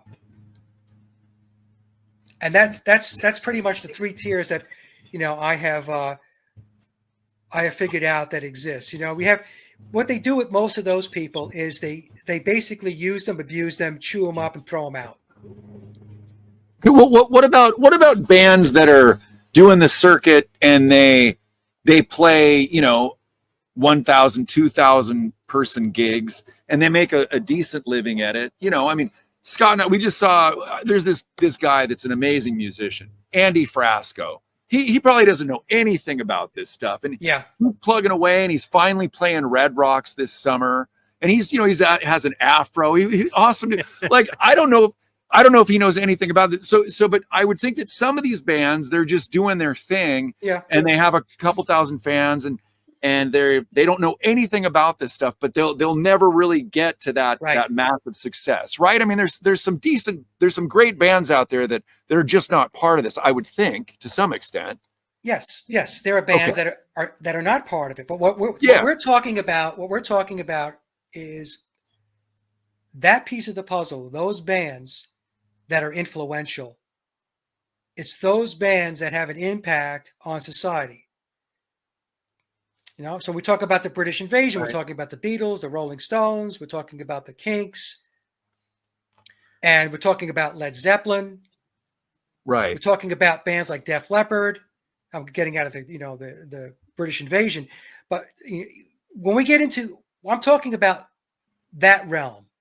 Of course, there are plenty of bands that are unaware and they're playing to, like you said, 500 to 1,000 people, maybe small arenas or whatever. But they're doing their thing. But a lot of them are tied into promoters who are making their money. And many of these promoters are tied into the very music industry that has these larger acts which are influencing the consciousness of the population. So what'll happen is these smaller groups, these smaller bands, they won't go anywhere unless they commit to going the next step. This is how this works. It's very incremental. It's very methodical. You have to want to come in voluntarily. So question. If they don't take that next step, then do they know that the step exists? And if that's presented to them and they say no, then because some there's blackmail, etc. So how do you ride that and say, if you say no and then that exists, like how does that work? And the plane goes down. Well, I think some of them are aware that if they go to the next step, they may not admit it, but I think that they either know because they know, or they have a sense that if I take it to the next step, then there's going to be some stuff maybe that I'm going to get involved in that I really I don't want to get involved in. Some of them do take the next step and they do it without knowing. And then once they get there, they're like, okay, I think this might've been a mistake. And there's no going back once you're there. Well, the thing is, what happens is if you say, well, you know what, I don't want to do this anymore, I don't want to do that, then your shelf life as far as making music or getting promoted or getting gigs, that dries up. They'll make sure that dries up. You got to play the game. If you don't play the game, then you get out. But if you stay below a certain point on the radar, then you can operate. You're okay. So I don't want this to be like, it's not as, sometimes people want it to be very, very black and white. Right. But it's tiered. There's degrees. It's like the steps on a ladder, walking up a ladder. It reaches a point where you get so high on the ladder and you're looking down, you're like, I don't think I should be this high up the ladder. This could be a problem. Yeah. You get a little queasy. So, so I don't know. I hope I'm making sense. No, that makes sense. Totally makes sense. Scott, do you have a question or something? Well, I wanted to read a comment from Hair Therapy from the chat. Yeah. She just said, how about their Yesterday and Today album, Butcher, with all the mutilated babies on the cover? There's a lot of discussion about this. That was very telling, but we didn't know. What do you have to say about that album cover and that period of time in Beatles history? Yeah, so it's a very disturbing album cover. So it was released by Capitol in the U.S. It wasn't a UK album, and when it initially went out, I think they were testing the waters. So to see how receptive the American audience was to something like that. See, America was very important to be able to break down, as I mentioned before, the traditional values and religion. Very, very important to them. So I think that the Yesterday and Today album was basically testing the waters to see how far they can get. Now, it didn't get very far. So it went out to promoters and some radio stations, and they were like, what the heck is this? What is this? This is the Beatles? And of course, we have the dismembered body parts, that can mean a lot of stuff in the occult. It could talk to mind control. Dismembered body parts also can refer to being otherworldly, outside of yourself. And the other thing about that album cover is that some people want to say that, well, the Beatles really didn't want to do that album cover. And that was the beginning of Paul McCartney's demise, because, he was probably pretty vocal about that and didn't like doing that. Except I've got an interview that John Lennon did where he talked about the album cover, and John said they wanted to do it. John in particular wanted to do it. He said because they got tired of the same old bland album covers that they were doing, and this was something that was it was more surreal. It was more whatever. Sure didn't age well. Yeah, no, it didn't age well. So that album cover didn't last very long. It got pulled. I think the number is 60,000 copies got pressed, but I don't know about that. I think a lot more got pressed than 60,000, my personal opinion, because if you go on eBay and you take a look at butcher covers, they're there. So there's three types of butchers. There's first state, which is how the cover went out originally. That's the most collectible. Then you've got the second state. Second state, what happened was once Capitol received all of the pushback and the flack for putting the album out, they did a paste over slick. That's the trunk cover. And you can actually see the butcher through the paste over trunk cover. So that's the second most collectible. The third is where people steamed the paste over slick. They steamed it off to get back to the original Yesterday and Today butcher cover. So Did you want to talk about Rubber Soul? I can't hear you guys. Sorry. Yeah. Normally we go around 2 hours, but I think we're going to go a little longer tonight because this is just heavy subject matter, and we've got a good crowd here. So please, Scott, go ahead. Do you think that? So you said that they were just taking the cultural temperature with that. I think so. Or Yeah. were they feeding the consciousness, or maybe a little bit of both? Oh, feeding both. I think both. So feeding the consciousness. I mean, so think about it. You had the Beatles, who were considered, the good boys of rock and roll. The Rolling Stones, who were also a creation of Tavistock, were the bad boys of rock and roll. And then all of a sudden, we've got the Beatles, with their usual, typical, not so, album covers that weren't controversial. All of a sudden, they pop out with the Butcher cover. It's a shock. People looked at it like, what the heck is this?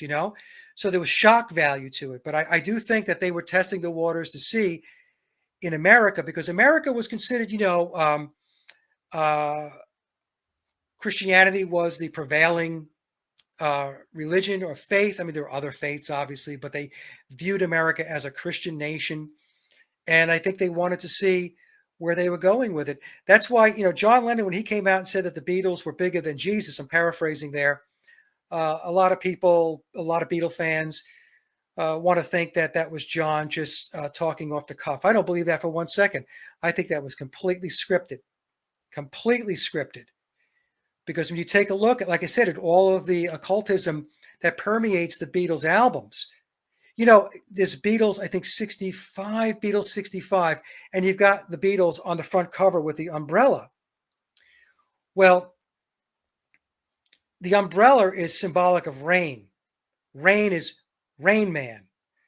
Rain Man in the occult is considered he's the entity or the demon, the devil, whatever you want to call him, Satan, Lucifer, Diablo, that cuts the deals for the fame and fortune. So that's why a lot of times you see these, you'll see these videos where the artist, they have an umbrella and it's raining on them, or there's no umbrella and they're in the rain. And actually in the book, in Daniel Eshelman's book, he talks about the whole Rain Man bit of this thing. That's why when the Beatles did the song Rain, when the rain comes, they run and hide their heads. They might as well be dead. And Ringo put a post out, I think it was on Instagram, going back about 2 years ago. I have it. And he's talking about the song Rain. And he says, again, I'm going to have to paraphrase because I don't have it in front of me right here, but he says something to the effect that when he played on Rain, it was as if he was possessed. That's a very weird, strange thing to say. Why would you say that? Agreed. It's we see a lot of these artists that whether Beyonce or whatever, and they look like they're possessed. And I think at that level they're acting out actual verifiable rituals. I mean, they've gotten so brazen these days that, well, even with Bono's Mephisto character, I mean that that what is that really? I mean that's this brings me to the question that I wanted to ask. Go ahead, because I watched Joe's Broken Heart for a long time over the whole U2 thing. He mentioned it on the show a lot. I remember that from the other show. Right. Well, I've seen him 16 times. He's still not over it. Well, yeah, there's going to be a lot of people. So if a lot of people are new to this, it's still confronting to me to deal with this whole U2 thing and Bono's Illuminati stuff. And, right. Yeah. For me as well. I mean, I loved U2 growing up, but you're just like the biggest Beatle fan ever and the most well-researched man I've ever talked to on the topic. Did you suffer the same kind of heartbreak yeah? Oh, yeah. Can you tell us a little bit about that? Yeah. Yeah. So like I said, I was a total Beatle freak. My brother used to come to my house and say, your house is like a Beatle shrine. I had all of this memorabilia. In fact, I just started getting rid of a lot of my memorabilia. I got to the point now where like the luster is completely gone.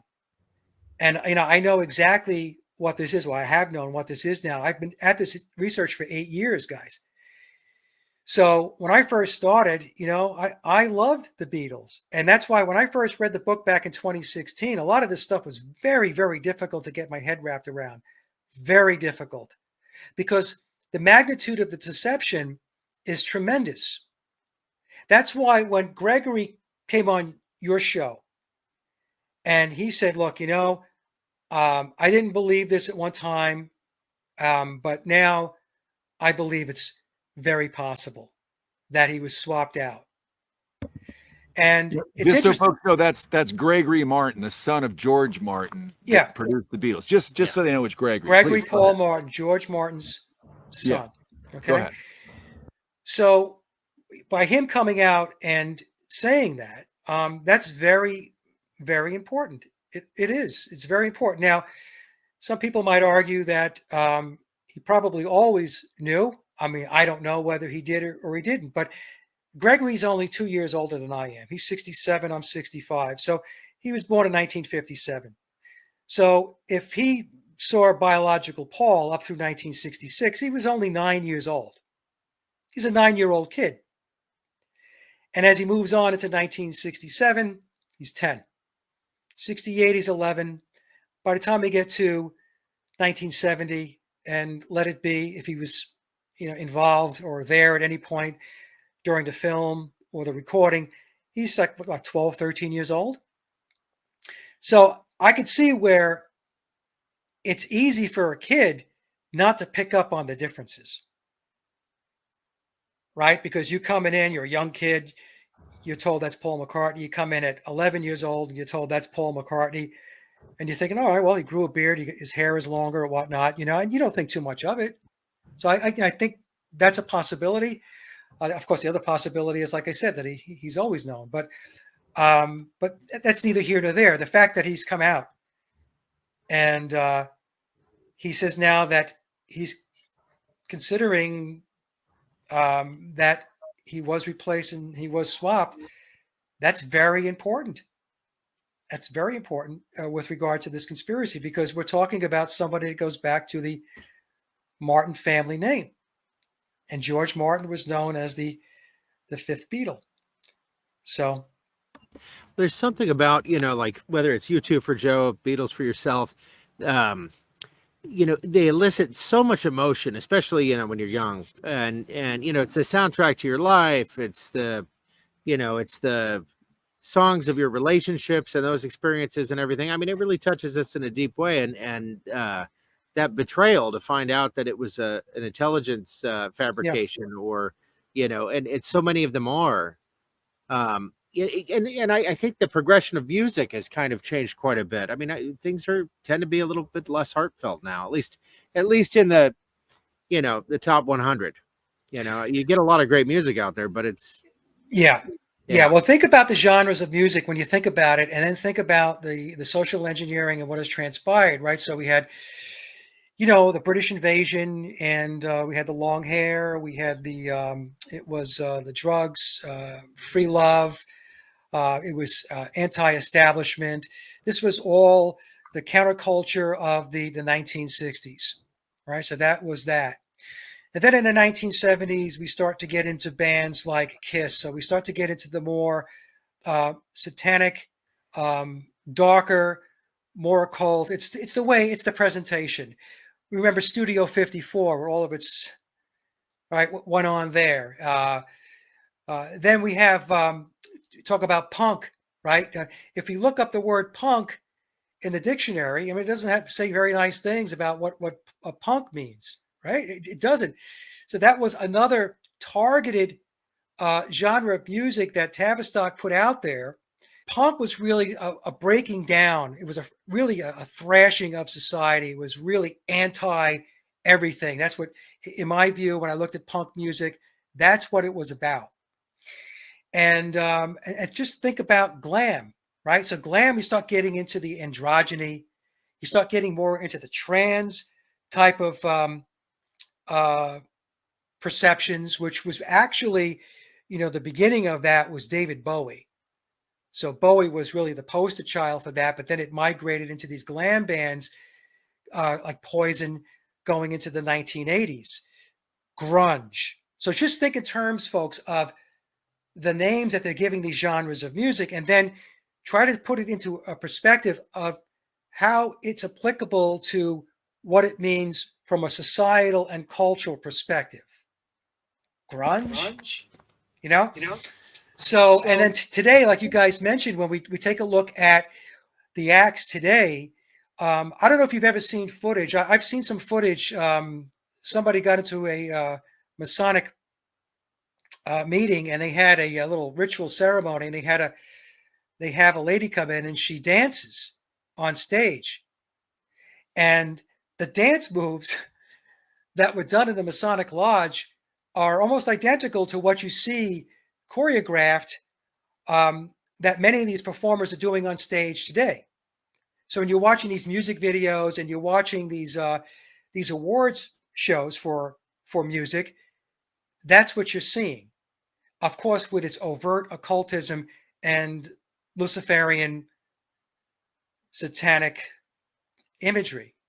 It's definitely there, and unfortunately, a lot of people don't see it. We're having so many audio issues. It's like first really good weather, and so everyone's out on their motorcycles and all we got barking dog over it sounds here. like part Tijuana, part Daytona Bike Week. So we apologize for any of the regularities.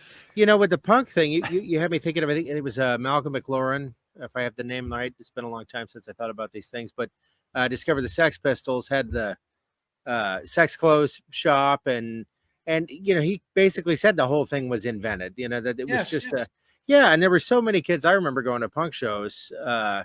We were pretty passionate about it. You know, we were pretty hyped up about it, and you know, you can't help but feeling a little duped when you're just the symptom of an experiment. You have to think in terms of Scott and Joe.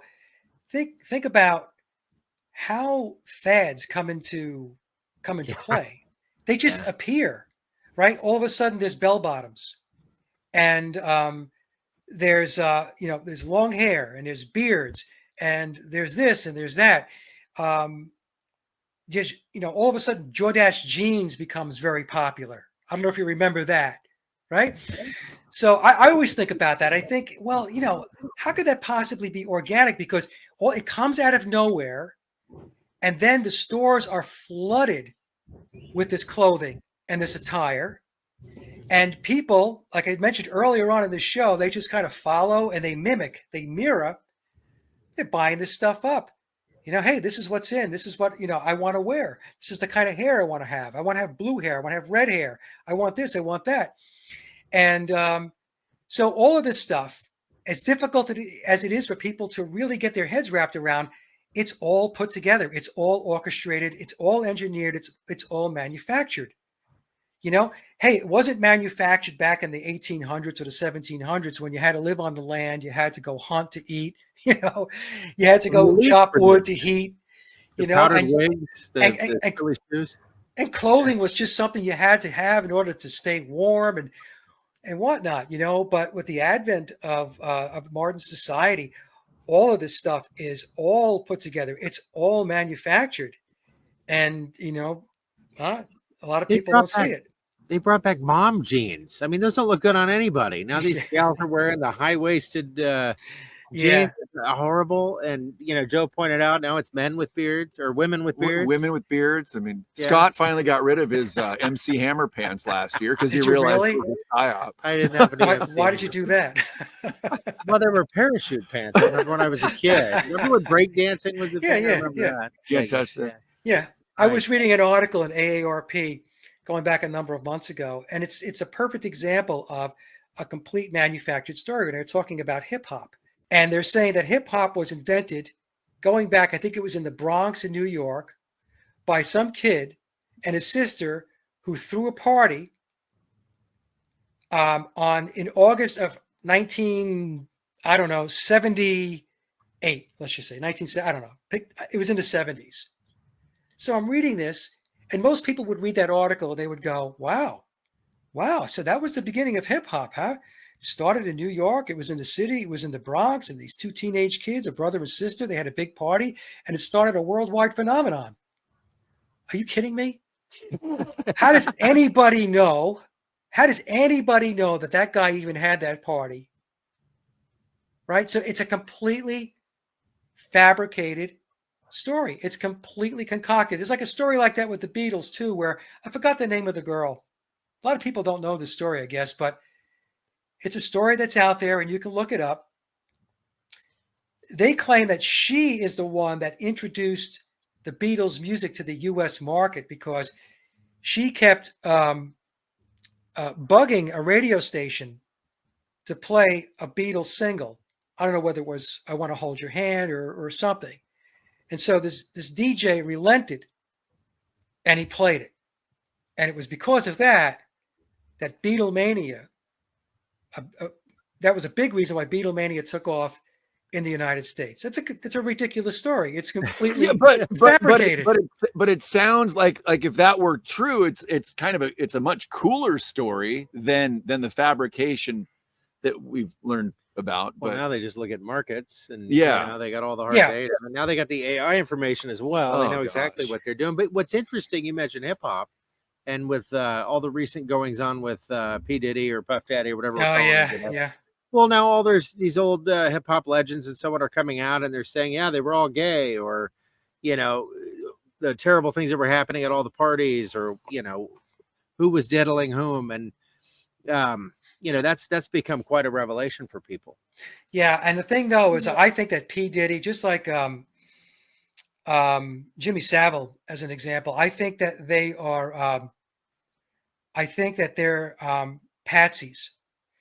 And so what happens is the focus goes on them, right? And they think that they have the main man, right, the main guy. So, but that's not the case. So what happens is the tactic there is to focus on, in the case of Jimmy Savile, saying he was the world's most notorious and disgusting pedophile of all time. And I'm not saying he wasn't. It's just that he wasn't the only one. And there were people beyond him, above him, that are heavily involved in that stuff. And because they put all of the focus on Jimmy Savile, it deflects away from others from getting that focus. And I think it's the same thing with P. Diddy. Well, we heard that he's affiliated with Jenner, or what's her name, the Kardashian Bruce Jenner mom, Bruce Jenner. Bruce Jenner, yeah. Bruce Jenner's wife, husband. I don't know. Yeah. I don't know if they're all inverted down there, whatever the hell is going on there. But was Bruce Jenner actually born? Was he a?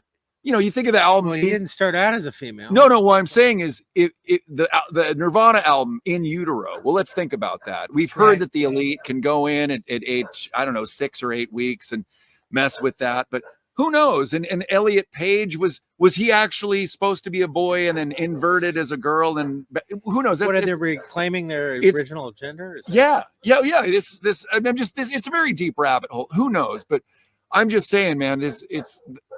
I don't know what's going on with Diddy and the Kardashian family, but we've heard that she's, maybe he's the fall guy, so she doesn't have to. But now she's getting called out. But I don't know. Savile was the procurer of children for elites. He was the for the royal family, right? So, everything stopped at him. It didn't, but nobody. It's sort of like Epstein.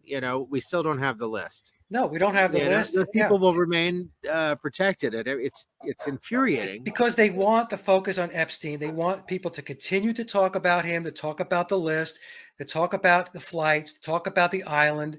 And so many people in the alternative research or conspiracy research arena, they just continue to they spin their wheels on that all the time. And I'm with you guys. Like, hey, hold on, it's way beyond that. Why isn't the list out? Who are these other people? But that's the thing. And when I talked about before about the magnitude of the control that they have, that's the type of thing that I'm talking about. Earlier in the conversation, I was saying I got a real I was raining on everybody's parade with not being the supreme optimist. It's because I see this stuff and I see how they stonewall and how they block and how they deflect and how they squash stuff, and they keep people just running in place. And of course, we also have to realize that there are many people who are allegedly in the truth movement, in alternative research, that are controlled opposition. That's just a fact, and that's something we have to be aware of too, that there are people out there that are there in order to try to control the dialogue, to control the Right, conversation. right. Mhm. On that topic, I want to let our audience know, if you're new to us or not, that we're not paid for, we're not bought. We're two friends that have we each have this is Scott's Airstream. Mine's over there. We're just a couple of dudes in the grit city of Tacoma, Washington, trying to figure this out with you guys. So Yeah. that we just want to let people know that we can't be bought. So back to you, Scott. Oh, I just noticed it. Yet another great comment from Hair Therapy that Mike might be interested in.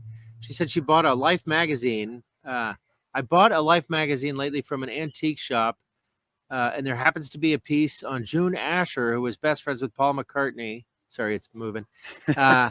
And said that her brother sold songs to the Beatles. Is that something you heard? No, I hadn't heard that. Jane Asher was was biological Paul's girlfriend, and there's a whole boy, oh boy, there's a whole story behind that too. If you want to try to connect the dots between the Ashers and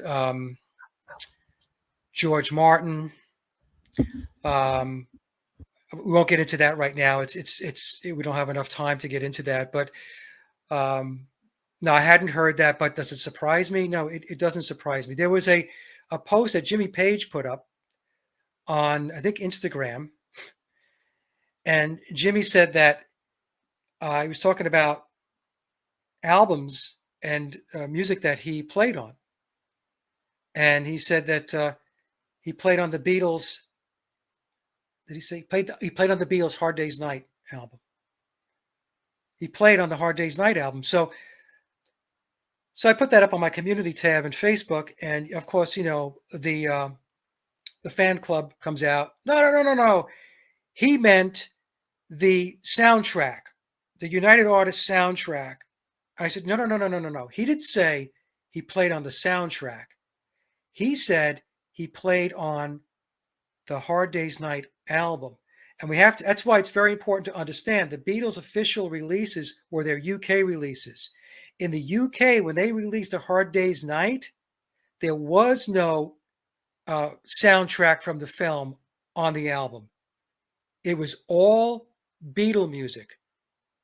All of it. All 13 tracks were allegedly written by Lennon and McCartney on A Hard Day's Night out of the UK.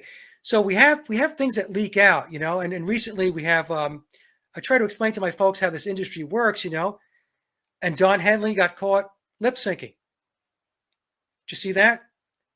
Yeah. More and more of that stuff is coming out too. Because I was telling people years ago that there's lip syncing, there's miming, there's backing tracks, there's post-production enhancements to albums, to videos, and people just don't want to believe it.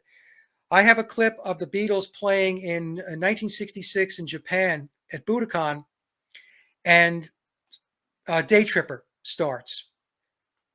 And so the song starts, the iconic riff begins, and neither John or George is playing it. It's just playing. Okay, Wow. So it's one of two ways that happens. One, there's a backing track, or two, there are backstage, offstage musicians who are playing the song.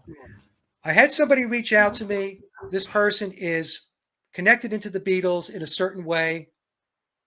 He explained to me that he did do some studio work for John Lennon and Apple. I won't say who this person is. I'm sure he doesn't want me to broadcast his name. But he told me that he used to do that type of work. He was an offstage, backstage musician, and he would be doing the playing. And he said, while the pretty faces were on stage. So that's real stuff. I mean, that takes place, but we have lots of this stuff going on now. Don Henley, Kiss, Motley Crue. There's a whole bunch of them now. It's starting to come out where people are starting to see that, look, these performers and these bands, they're a product. They're a brand. And So when they go out on stage, especially the big acts, they got to make sure that the best show they could possibly put on goes out there. And if that means they're going to lip sync and use backing tracks or use offstage musicians, then that's the way it's going to be. A few years ago, about maybe 7 or 8 years ago, I went to Foreigner's 40th anniversary tour, 2 songs in, and I was looking at the big monitor and I was watching the guitar player play, and I'm hearing the guitar playing and he's not playing what I'm hearing. Wow. So, and then I'm looking at the lead singer and he's lip syncing. I could tell it was, he was doing the best job he could, but. And maybe he sang at one time, or maybe Don Henley actually sang that, but now they're not. There's a channel called Wings of Pegasus on YouTube. Yeah. Is that what you're talking about? Yeah, Phil. Yeah. He does the pitch analysis. He's amazing. He was absolutely right. He was saying that between these 2 concerts, which were years apart, that the pitch analysis showed that it was the exact same vocal, which means the vocal was being reused. Now, I'm not saying that Don Henley can't sing his songs. Right. What we're saying is that Don Henley is reusing vocals from previous songs, or maybe vocals for live shows that were actually recorded in the studio. So he's lip syncing to his previous vocal take, is what you're saying? Yes. Yeah. Okay. That's what I got out of it. And well, I guess with age, sometimes you lose range. I mean, that could. Well, I have that, right? I'm 65 years old and I can't sing the high notes like I used to. So I told you in the beginning, I'm re-recording some songs from 40 years ago. Well, on some of the songs, I have to change the key because I can't sing some of those notes, those higher notes like I used to. But the thing is, here's the problem, right?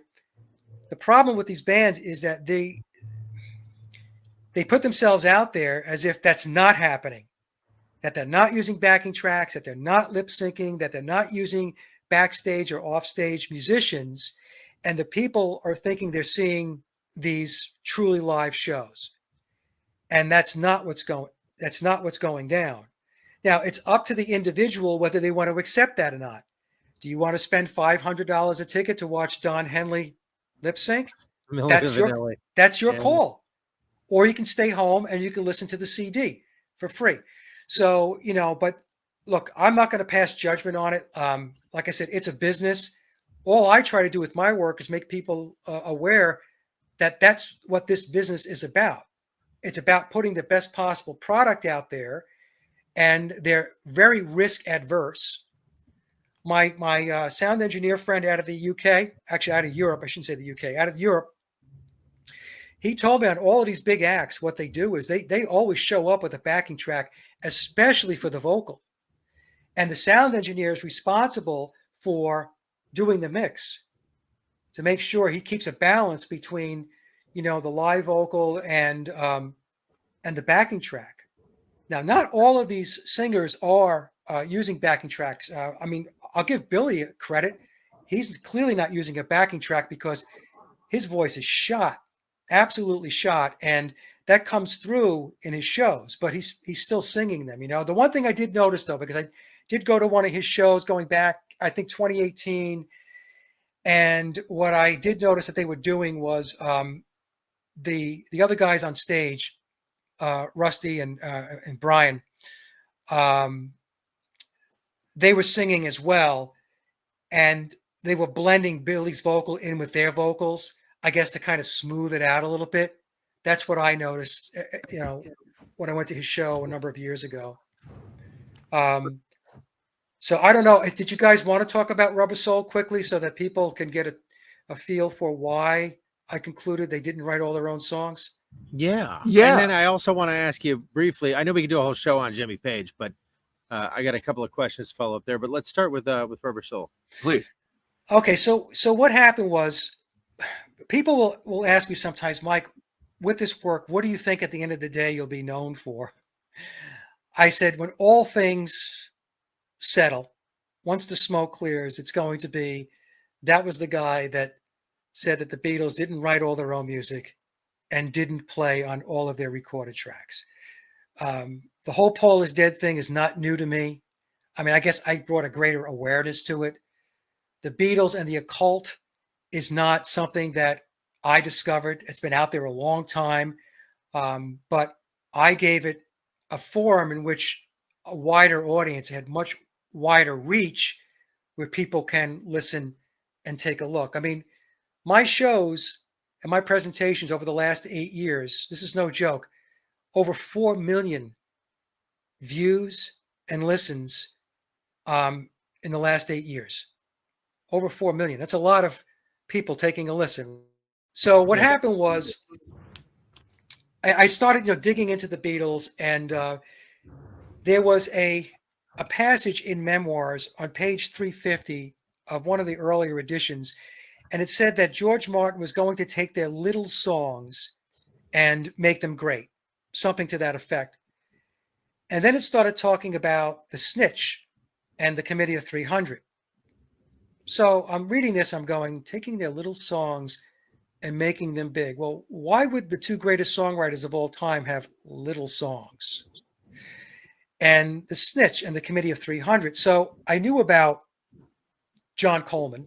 I mean, I didn't know, but let's put it this way. I'd heard of John Coleman and the Committee of 300. So that led to me buying this book. And in this book, Coleman talks about, the book is not about the Beatles, by the way. It's about the Committee of 300 and Tavistock, but the Beatles are mentioned because the Beatles are a creation of Tavistock, and Tavistock reports up through the Committee of 300. He talks about the Beatles being a creation of Tavistock. So I'm like, okay, so I think I know where I've got to go with this. So I started to research Tavistock, and then on a lark, I saw this series of DVDs that were created by Scott Fryman. Now, Scott Fryman is a musicologist. He does great presentations on the Beatles' official narrative. So I'm not knocking Scott. He seems like a really good guy. He is a composer, a musician, but he believes the official narrative. So he did this series of DVDs. It's called Deconstructing the Beatles, and he goes through each of the albums. So it was synchronicity, call it what you want, divine intervention. So this little voice in my head says, buy the Rubber Soul one. Buy the Rubber Soul, Deconstructing the Beatles. So I do. So I pop it in, and I get 15, 20 minutes into it. And I said, absolutely no way this happened. This could not possibly have happened. So the backstory for those who don't know, because a lot of people don't know, is that the Beatles came into the Rubber Soul sessions with essentially no backlog of music. They had no backlog of music. Now, is that me saying that? No, that's not me saying that. That's Scott Fryman saying this, who is an expert on the Beatles and the official narrative. It's also the same narrative that is put out there by Mark Lewison, who is considered the Beatles historian as it relates to the official narrative. So the official story says that the Beatles came in with bits of some songs. I think like a little bit of Michelle, a little bit of We Can Work It Out.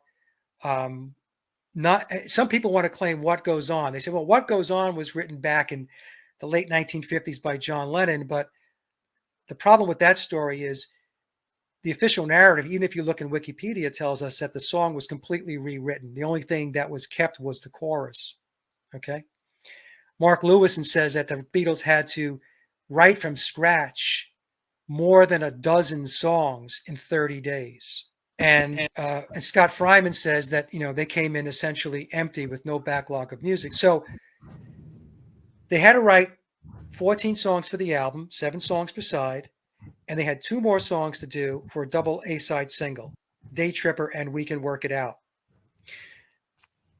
The official story tells us that they come into the studio on October 11th of 1965, and they conclude recording late in the evening on November 11th, 1965, actually going into the early morning hours of November 12th of 1965. So 30 days to write, learn, rehearse, record, and mix 16 songs. Yeah, you Now, did touch on this in the first yeah, interview. This is mind-blowing stuff. Yeah. Yeah, please go, So, because a lot of people have not heard this. yeah, so some people want to argue, no, Mike, they came in with some songs. I said, okay, fine. You know what? Pick a number, 10 songs, 12 songs, 14 songs. I'm going to tell you right now, to come into a recording session with no backlog of music and have to write from scratch 10 songs or 12 songs is a monumental, I'm going to say it's an impossible task. It's impossible. It's not possible. And I can get into, and I know, Joe, you're a musician as well, and we could talk about this. And I'm really happy when I'm talking to other musicians because they understand it. So that's the backstory. And so we also have to go back in time. And the Beatles' schedule between tours, news conferences, they did 2 movies in 1964. They did A Hard Day's Night in 1965. They did Help. They're touring, they're gigging, they're doing all of this stuff, right? So it's very, very busy, a very, very hectic schedule. So even with this very hectic schedule, and like I mentioned, they were doing the BBC, live at the BBC stuff from 62 through 65, just loaded up with stuff. And the official narrative tells us, well, the reason the Beatles, even though they were very, very busy and very, very hectic, they were writing all the time. They were just writing, they were writing on film sets. They were writing in the studio. They were writing on holiday. They were writing when they were gigging and when they were touring. And I'll get to that in a moment. Just remind me, none of that is true either, because Paul McCartney shot that out of the sky in an August 5th, 1965 interview he did with the BBC. In that interview, he said they wrote in great big batches whenever they had to do a film or record in the studio. They did not write between albums normally, maybe 1 or 2. He said maybe, which means the number could also be 0. So what McCartney was saying in that interview on August 5th of 1965 with the BBC is, if we're to believe this, he and John Lennon, with occasional help from George Harrison, would sit down and write great big batches of songs going into the studio, writing right before the studio, writing in the studio.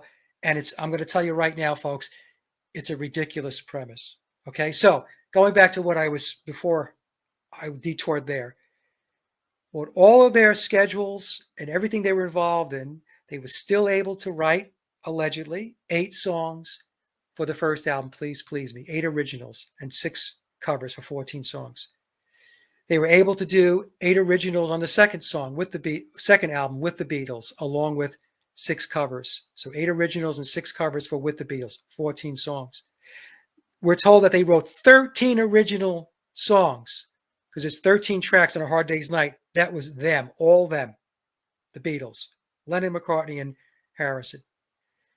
They wrote 8 songs for the next album, Beatles for Sale, along with 6 covers, 14 songs. Then for Help, they were able to write 12 songs for the album with 2 covers. Now, I'm leaving out the singles. They were doing singles as well. We're only going to talk about the albums. So for their first 5 albums, with their touring and their very, very busy and hectic schedule, they were still able to apparently write music. However, when we get to Rubber Soul, they come into the studio with Zippo. 6 weeks before the studio, they're finishing up their U.S. tour, which ends on August 31st of 1965. And then they go on a 6-week vacation before they come into the studio. And people want to argue that, well, they obviously wrote the songs during the 6 weeks. And I said, that's not what the official narrative says. The official narrative does not say they wrote songs during that 6-week period between the time that the tour ended and when they showed up at EMI on October 11th of 65. In Mark Lewison's book, Mark explains that they were on vacation and they with no work for that 6-week period of time. So the person that is considered the Beatles historian with regard to the official narrative says that 6-week period of time leading into Rubber Soul, no work. It was downtime. it was holiday, it was vacation. So we have to ask the question, the Beatles were on the hook for 2 albums a year between 1963 and 1966. That was the agreement that Brian Epstein had reached with George Martin.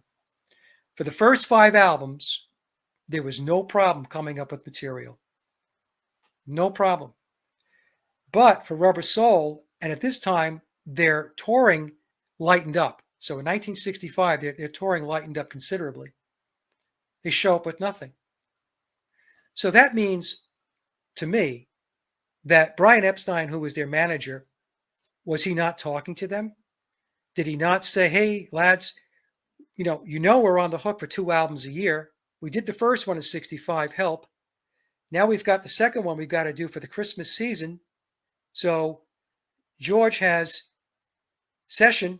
recording time booked for October.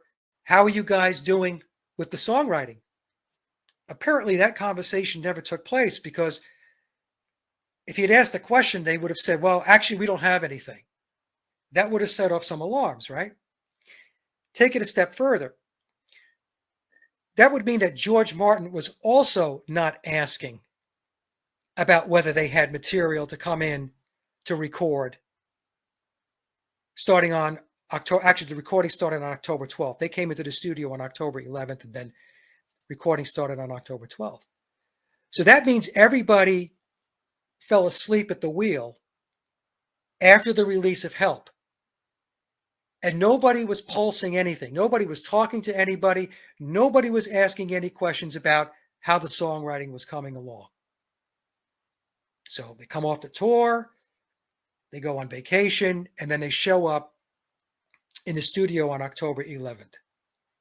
And they're supposed to write 14 new songs for the album, and also do a single, 2 more songs, 16 songs. And then when you take a look at how quickly they crank those songs out, it's absolutely, it's not even anywhere near, let me just see if I can find it for you guys here, anywhere within the realm of reasonableness. Here it is. So we're told that, let me put my glasses on here too so I can read it. So they arrive in the studio on October 11th of 1965, and then on October 12th, first day of recording, they bang out Run for Your Life. Written, they had to learn the songs, which means if John and Paul were writing songs, they then had to take the song that they wrote and show it to George and Ringo, and then they had to figure out their parts. They had to rehearse it, which would then probably change the arrangement of the song, because there's going to be feedback input from the band. Maybe we should do this, maybe we should do that. It also means that everything they touched turned to gold, not just the music, but the lyrics. So there was no stumbling with the music. Nobody stumbled with the lyrics. Everything they touched just click along, like I said, turned to gold. The second day in, they nail Drive My Car. So they're 2 days in, Run for Your Life and Drive My Car are in the bag. On the 5th day, Day Tripper is done. On the 7th day, If I Needed Someone is done. On October 21st, which is the 10th day in, Norwegian Wood is nailed. And then on October 22nd, In My Life and Nowhere Man is recorded. And then on October 29th, 18 days in, We Can Work It Out. So it's the same thing for November. Now, November is really weird because we're told on the last day, November 11th, they finished recording 4 songs. You Won't See Me and Girl, which the official narrative tells us didn't exist before November 11th. Some people might want to argue, well, they probably had some idea. I mean, even if they had an idea, you still have to finish the song. You got to write the lyrics. You got to put the music together. You have to figure out rehearse what it. tempo it's going to be in. What Exactly. key. there's a lot to this. Exactly. And then Wait. Now they say, well, Wait they pulled in from the help sessions. But here's the thing. People want to argue, well, Wait was already in the bag. No, Wait wasn't already in the bag, because when the Beatles came into the studio on October 11th, Wait was not one of the songs that they had in the queue. Wait wasn't pulled in until they needed a 14th song for the album. So it was a late pull in, and they finished some of the overdubs and the vocals on that. And then the last song is I'm Looking Through You. So those are the 4 songs on November 11th. You Won't See Me, Girl, Wait, and I'm Looking Through You.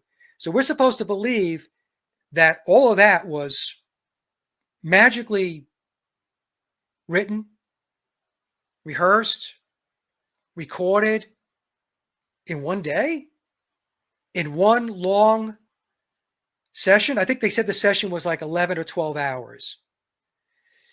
So look, I could tell you right now, today, as an example, I'm working on the songs I mentioned that my brother and I did 30, 40 years ago. Today, I spent hours just trying to make sure I got the proper guitar part down that I was looking for. Did I want it to be electric? What did I want the strumming pattern to be like? What kind of accents did I want to include, let's say, with the electric guitar? You know, I was even dabbling a little bit with slide. This is the process. So we're to believe that all of this came together magically. So 16 songs in 30 days. So here, let me just take you through this, folks. It's on a slide that I have. I apologize for going on so long with this. But again, as I mentioned in the August 5th, 1966 interview, Paul says it's a bit of a drag for the first 2 songs. The last LP, and it's a debate whether he's talking about Revolver or Rubber Soul. I think he was talking about Revolver, because on August 5th is when Revolver was released. He said, we took weeks just trying to get one written. So in the August 5th, 1966 BBC interview, Paul McCartney is saying it took them weeks to get one song written, and we're to believe that 16 songs got done in 30 days for Rubber Soul. Also in that interview, he said, we're limited as a group. We're the first to say we're not all that good musically. Well, let me just throw this out there. If you're not all that good musically, how did you bang these songs out in 30 days? I mean, you better be pretty damn good to be able to get the music down and get those parts nailed, rehearsed, so that you can get them recorded. Not one song took more than 5 takes to record the basic tracks. Not one song took more than 5 takes. If you fast forward to the White Album, the number of takes for the White Album, if you take a look at the songs, dozens. 10, 20, 30, 40, 50, 60, 70 takes to get a lot of those songs done on the White Album. And we're told in Rubber Soul, not one song went past 5 takes. There were 6 days when no recording was scheduled due to fan club obligations. That was 1 day. Mixing during the 30 days, that was 2 days. Wow. They stepped out to receive their MBEs. That was 1 day. And they stepped out for 2 days to do a TV show for Granada TV. So the breakdown goes like this. October 8th, 8 songs were recorded in 18 days with a total of 28 takes for all songs, for an average of 3.5 takes per song. In November, the remaining 8 songs were recorded in 13 days with a total of 14 takes for all songs, averaging 1.8 takes per song. So from October 11th through November 11th, 16 songs in 31 days with a total of 42 takes for all songs, an average of 2.6 takes per song. 8 songs were started and completed on the same day. 4 songs were completed on the very last day, on November 11th. Now, that's not reality. That's not reality. Joe, I mean, chime in on this. I mean, what? I mean, currently I'm in the middle of producing a song with Louis Herms from Screw Big Gov, and we're just working on one song, just, and it does. It takes time. And I'm working with a few different vocalists and stuff like that. But A couple of months already. Right? yeah, a couple months. Now, granted, that's because Lewis is he wants what's inspired Lewis to do this, and what he asked me to do, and I'm very honored and flattered, is to do a song that's, now granted, this is not what it's going to be, but the We Are the World by Michael Jackson, that's a song. You have people that are known in the industry, right? You've got a lot of money. They all know their talents, all that kind of stuff. So we're doing a song on unity. But just to do this, we're going back and forth with different vocalists and a couple guitar players. And this is just one song. It really takes time. I mean, Steve and I have to, we worked on the tempo to try and get the feeling right. And Right. And it's just one song. Now, granted, if I wasn't working with different people that are all over the country, yeah, it could be a little bit quicker process. But I mean, when Steve and I work on a song, just because we don't have actual musicians that we're playing with, because it's been very challenging in the Northwest to find the right people, because I want people that understand what's going on to some extent, that are awake. We work on it, and it's almost 100 hours to get all the sounds and everything right. And that's with modern equipment. How the hell were they doing this back then? It doesn't add up. And think about the quality of the songs on Rubber Soul. Rubber Soul is considered a pivotal album from the Beatles. Right. I mean, this, we can argue that maybe Run for Your Life is, not a great track, but there are many great, great songs on the album. So people who are not songwriters and not musicians, they don't understand the process. So they just believe the story. They just believe, hey, they were the Beatles. They were just magical. They were brilliant. They were geniuses. They could just make this thing happen. And the truth of the matter is, that's not true at all. I'm not knocking the Beatles. They were four guys. And I'm not saying that the Beatles couldn't play their instruments. The Beatles were not studio level players. So the way this works, so people are going to say, okay, so how did it work, Mike? The way it worked is this way. The songs were already written, already recorded. When the Beatles came into the studio on October 11th through November 11th, their job was to do the vocals. So when Paul McCartney said they had to learn the songs in great big batches, what he was really saying was we had to learn the vocals in great big batches. So I'm sure these songs, when they were completed, had guide vocals. And so they had to take time to learn the melody and the harmonies. And that's what was done. They sang the vocals for those 30 days.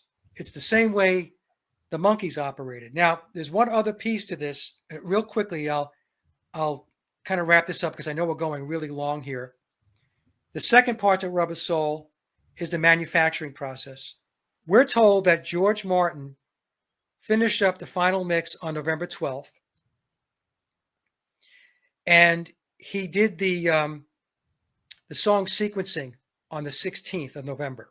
So the song sequencing, for those that don't know, is the order that the songs are going to play on the album. Track number 1, track number 7, flip it over, side B, track 1, 2, 3, 4, 5, 6, 7. And in order to do the sequencing, you have to know the run times of the songs because you have to balance both sides of the LP. You don't want one side of the LP to be lopsided as far as number of tracks. Because with LPs, there's compression as you get toward the label, so you have to be very smart about how it is you lay the tracks out when you press vinyl. Now, the sequencing gives you the order in which the songs are going to be played, which means that that's the order in which the songs are going to appear on the record label, the center label of the 33 RPM record. It's also the sequencing that's going to show up, the order in which the songs are going to be printed on the back of the album cover. So if George Martin finishes up the sequencing on November 16th, and the mono lacquer, the final mono lacquer, is cut on the 17th, and they have to get the record out into retail on December 3rd. That's the date, December 3rd. That's the hard date. How did all of those record labels and how did all of those album jackets thousands of them, get printed between November 16th, when the sequencing was completed, to when the final lacquer was pressed, and they started pressing the actual record. They had from the lacquer, they create a stamper, and the stamper is how they start to press the records. And here's the thing. The center labels of 33 RPM records are pressed at the same time that the vinyl's being pressed. It's an automated process. It's not afterwards. You don't press the record and slap a label on it. It's pressed at the same time, which means the labels and the album jackets had to be in-house. Right. Staged and ready to go no later than November 17th. Because they started pressing those records either on the 17th of November, right after the lacquer was finalized, or the very latest, November 18th. And in fact, they had a pressing error, a mastering error on the first pressing, and they had to repress it on the 19th. Now, the pressings that took place on the 17th or the 18th, that's called the loud cut. And some of those did make it out to retail. In fact, I've got 2 copies of the loud cut. They're collectible because in the scope of things, there weren't many of those pressed because there was a mastering error. They cut them too loud. But in any case, that's a problem. That's a problem for the story. That's a very, very big problem for the official narrative. And between you and me, to this day, nobody has argued that with me. This is 4 years now. I'm 4 years into this, and nobody has come to me to say, "Well, no, you're wrong, Mike. They could have pressed, thousands of labels and thousands of album jackets overnight to have them ready to be pressed." So between the 16 songs, the impossibility of that, and then you have the whole manufacturing process, I was told by a person who knows the industry, has been in it for a long time, that the drying time for the ink alone, when they do the album jackets, the album art, is a week.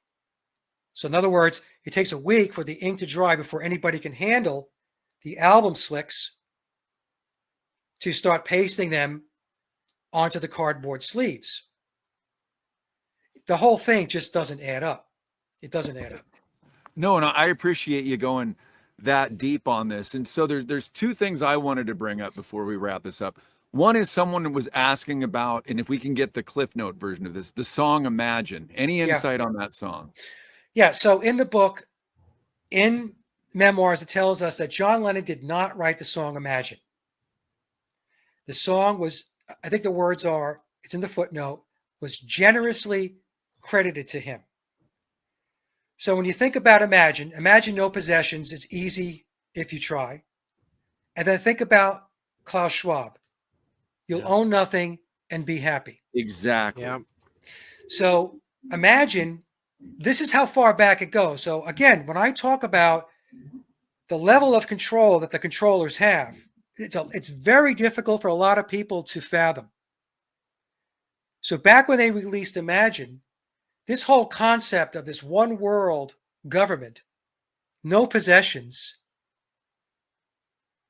was already in play, was already written down in some white paper 50 years ago. And John Lennon was singing about it. All right, so that's the story that Memoirs gives us on Imagine. What's the other question you had there, Joe?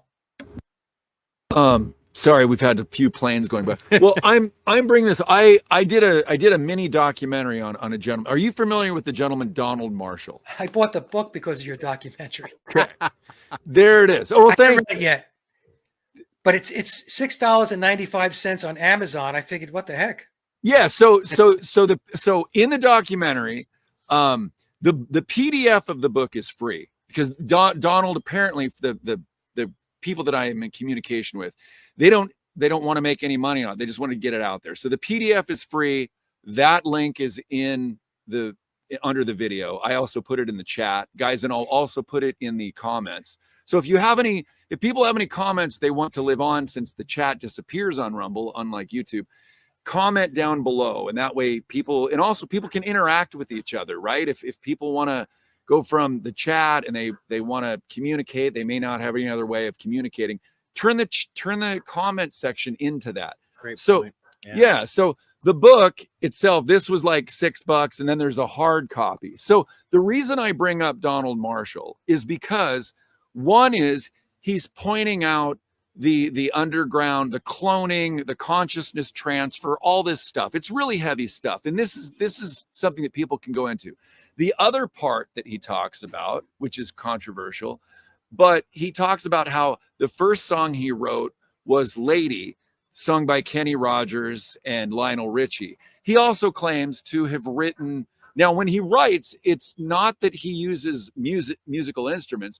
He uses his mind and he interacts with futuristic technology. And he claims to have written plenty of Nirvana songs, Coldplay songs, Guns N' Roses, Depeche Mode. You know, it's massive, the Eurythmics. And he's giving many clues. REM's That's Me in the Corner, Losing My Religion. And I don't know, it's musical genius if someone could write not only that many songs that are number one hits, but also that broad of style. And so it is outlandish, but there are people out there that are musical geniuses, and Beethoven, whatever. I don't know. You know, we've invited Donald on the show.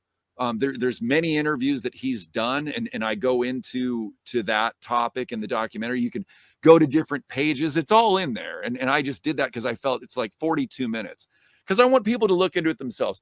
I have no way of backing this up. I'm not really sure. But between Donald's understanding of the Illuminati cloning and subterranean clones, cloning centers, and the music, it's unlike anything I've ever heard before. And whether Donald wrote all those songs or created those songs or not,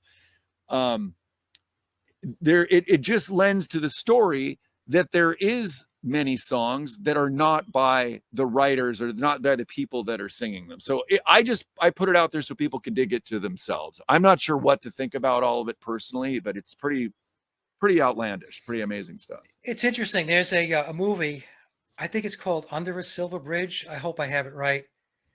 It's not a great movie, but there is a scene in that movie where the main character winds up going to this house, and there's this old man sitting by a piano.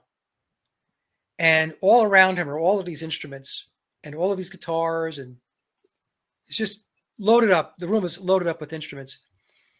And the old man tells this kid he writes all the music. And I have a copy of the clip, and I'll send it along to you guys. So it goes along with what you're saying. Now, I don't know. I haven't read the book yet. I did read Donald Marshall's website, or the website that talks about his experiences and what he explains about the cloning and stuff like that. It is very intriguing. And the Vril he talks about is the same Vril that goes back to Germany, yes? No, because this is great. There's the Vril Society, and then there's the Vril. The Vril is the little troll that has a proboscis on its head, and then it can send a little parasite into your eye, and that's part of the black what I was eye wondering. cover. Okay. And then there's the Vril Society, which Scott knows better than I. Can you just... Yeah, that was more of a, kind of like an looking glass sort of a technology. Yes. It was a bunch of oracles in a tepid salt Maria bath. Orsak. Right, exactly. Right. Yeah. Aldebaran, right? That was they say she went back to Aldebaran. Yeah. Okay. At 45, and I guess she never aged. She was always really remarkably beautiful. Yeah, I was wondering about that when I was reading the website. So yeah. But yeah, in any case, so I went through a lot of stuff. I hope the audience was able to soak some of it up. It is a lot of stuff, guys, after 8 years of doing this, Oh yeah. Fantastic though. Really, really great information. Well, really deep, because that's as songwriters, and people mention this, and we won't do that this show, but what area of the country are you in? We don't have to tell your address, but what state are you in? I'm in North Carolina. You're in North Carolina. Okay. In the Raleigh area. Yeah. Okay, cool. Because people are mentioning, they might want to hear your music. Some people, may want to hear what I do. And I know I put all the links below. And so it's just going to be cool to maybe down the road, some of us musicians that have met through this movement can work on some stuff together. It'd be cool to do that, but we'd love to hear, now obviously you're the Sage of Quay, you probably have links to your own music on there. Yeah. In fact, I know you do because I've been to your website. So. Yeah, I'm on SoundCloud and Reverb Nation, and I have a dedicated website to my music. I released 3 albums, and then I released 2 compilation albums in December. A decade of rockers and a decade of blues and ballads. So yeah, if you go to my website, you can take a listen to the music. You'll hear it's very Beatle oriented. I think we said in the last show we're Tavistock influenced, right? Right. My friend John Neems dropped that one on me, but yeah. Next week, I'm going to be traveling. I'm actually heading to LA to do some music stuff, and Scott will be hosting Jonah Bolt. Oh yeah, looking forward to bringing Jonah back for hopefully his origin story, because it's out of this world, figuratively and literally. So it is, and that's on the good time. Don't want to miss that one. Right, and I'll try and pop in. That's on the 17th, and then for any of you watching, I don't know if I've had the honor of meeting Dr. David Martin, and we're bringing him on the show on Friday, May 24th at 6 p.m. And that, I don't know if people know who he is, but he has a video that's been seen by 4 billion people about, it was at Parliament talking about the COVID narrative. So that's going to be a hell of a show. We're looking very forward to Dr. David Martin on the show. And I got to meet him, spend 3 days with him and an amazing group of people in Boulder, Colorado, to learn about the 12 senses. And we did an interview with Stanford Graham about that. So if you guys are, new to us, take a look at our back catalog. We've done many interviews that are relevant. It's not all about just the newest one. We've had incredible people on the show. And so with that, I think we're good. So Mike, thank you so much. Appreciate you. Kevin, thanks for all your hard work. Scott, as always, appreciate you. And Kevin can roll the outro. And all of our links are on Linktree at TruthStream. Thanks, everybody. Thanks, Mike. Thanks, Kevin. Thanks, everybody.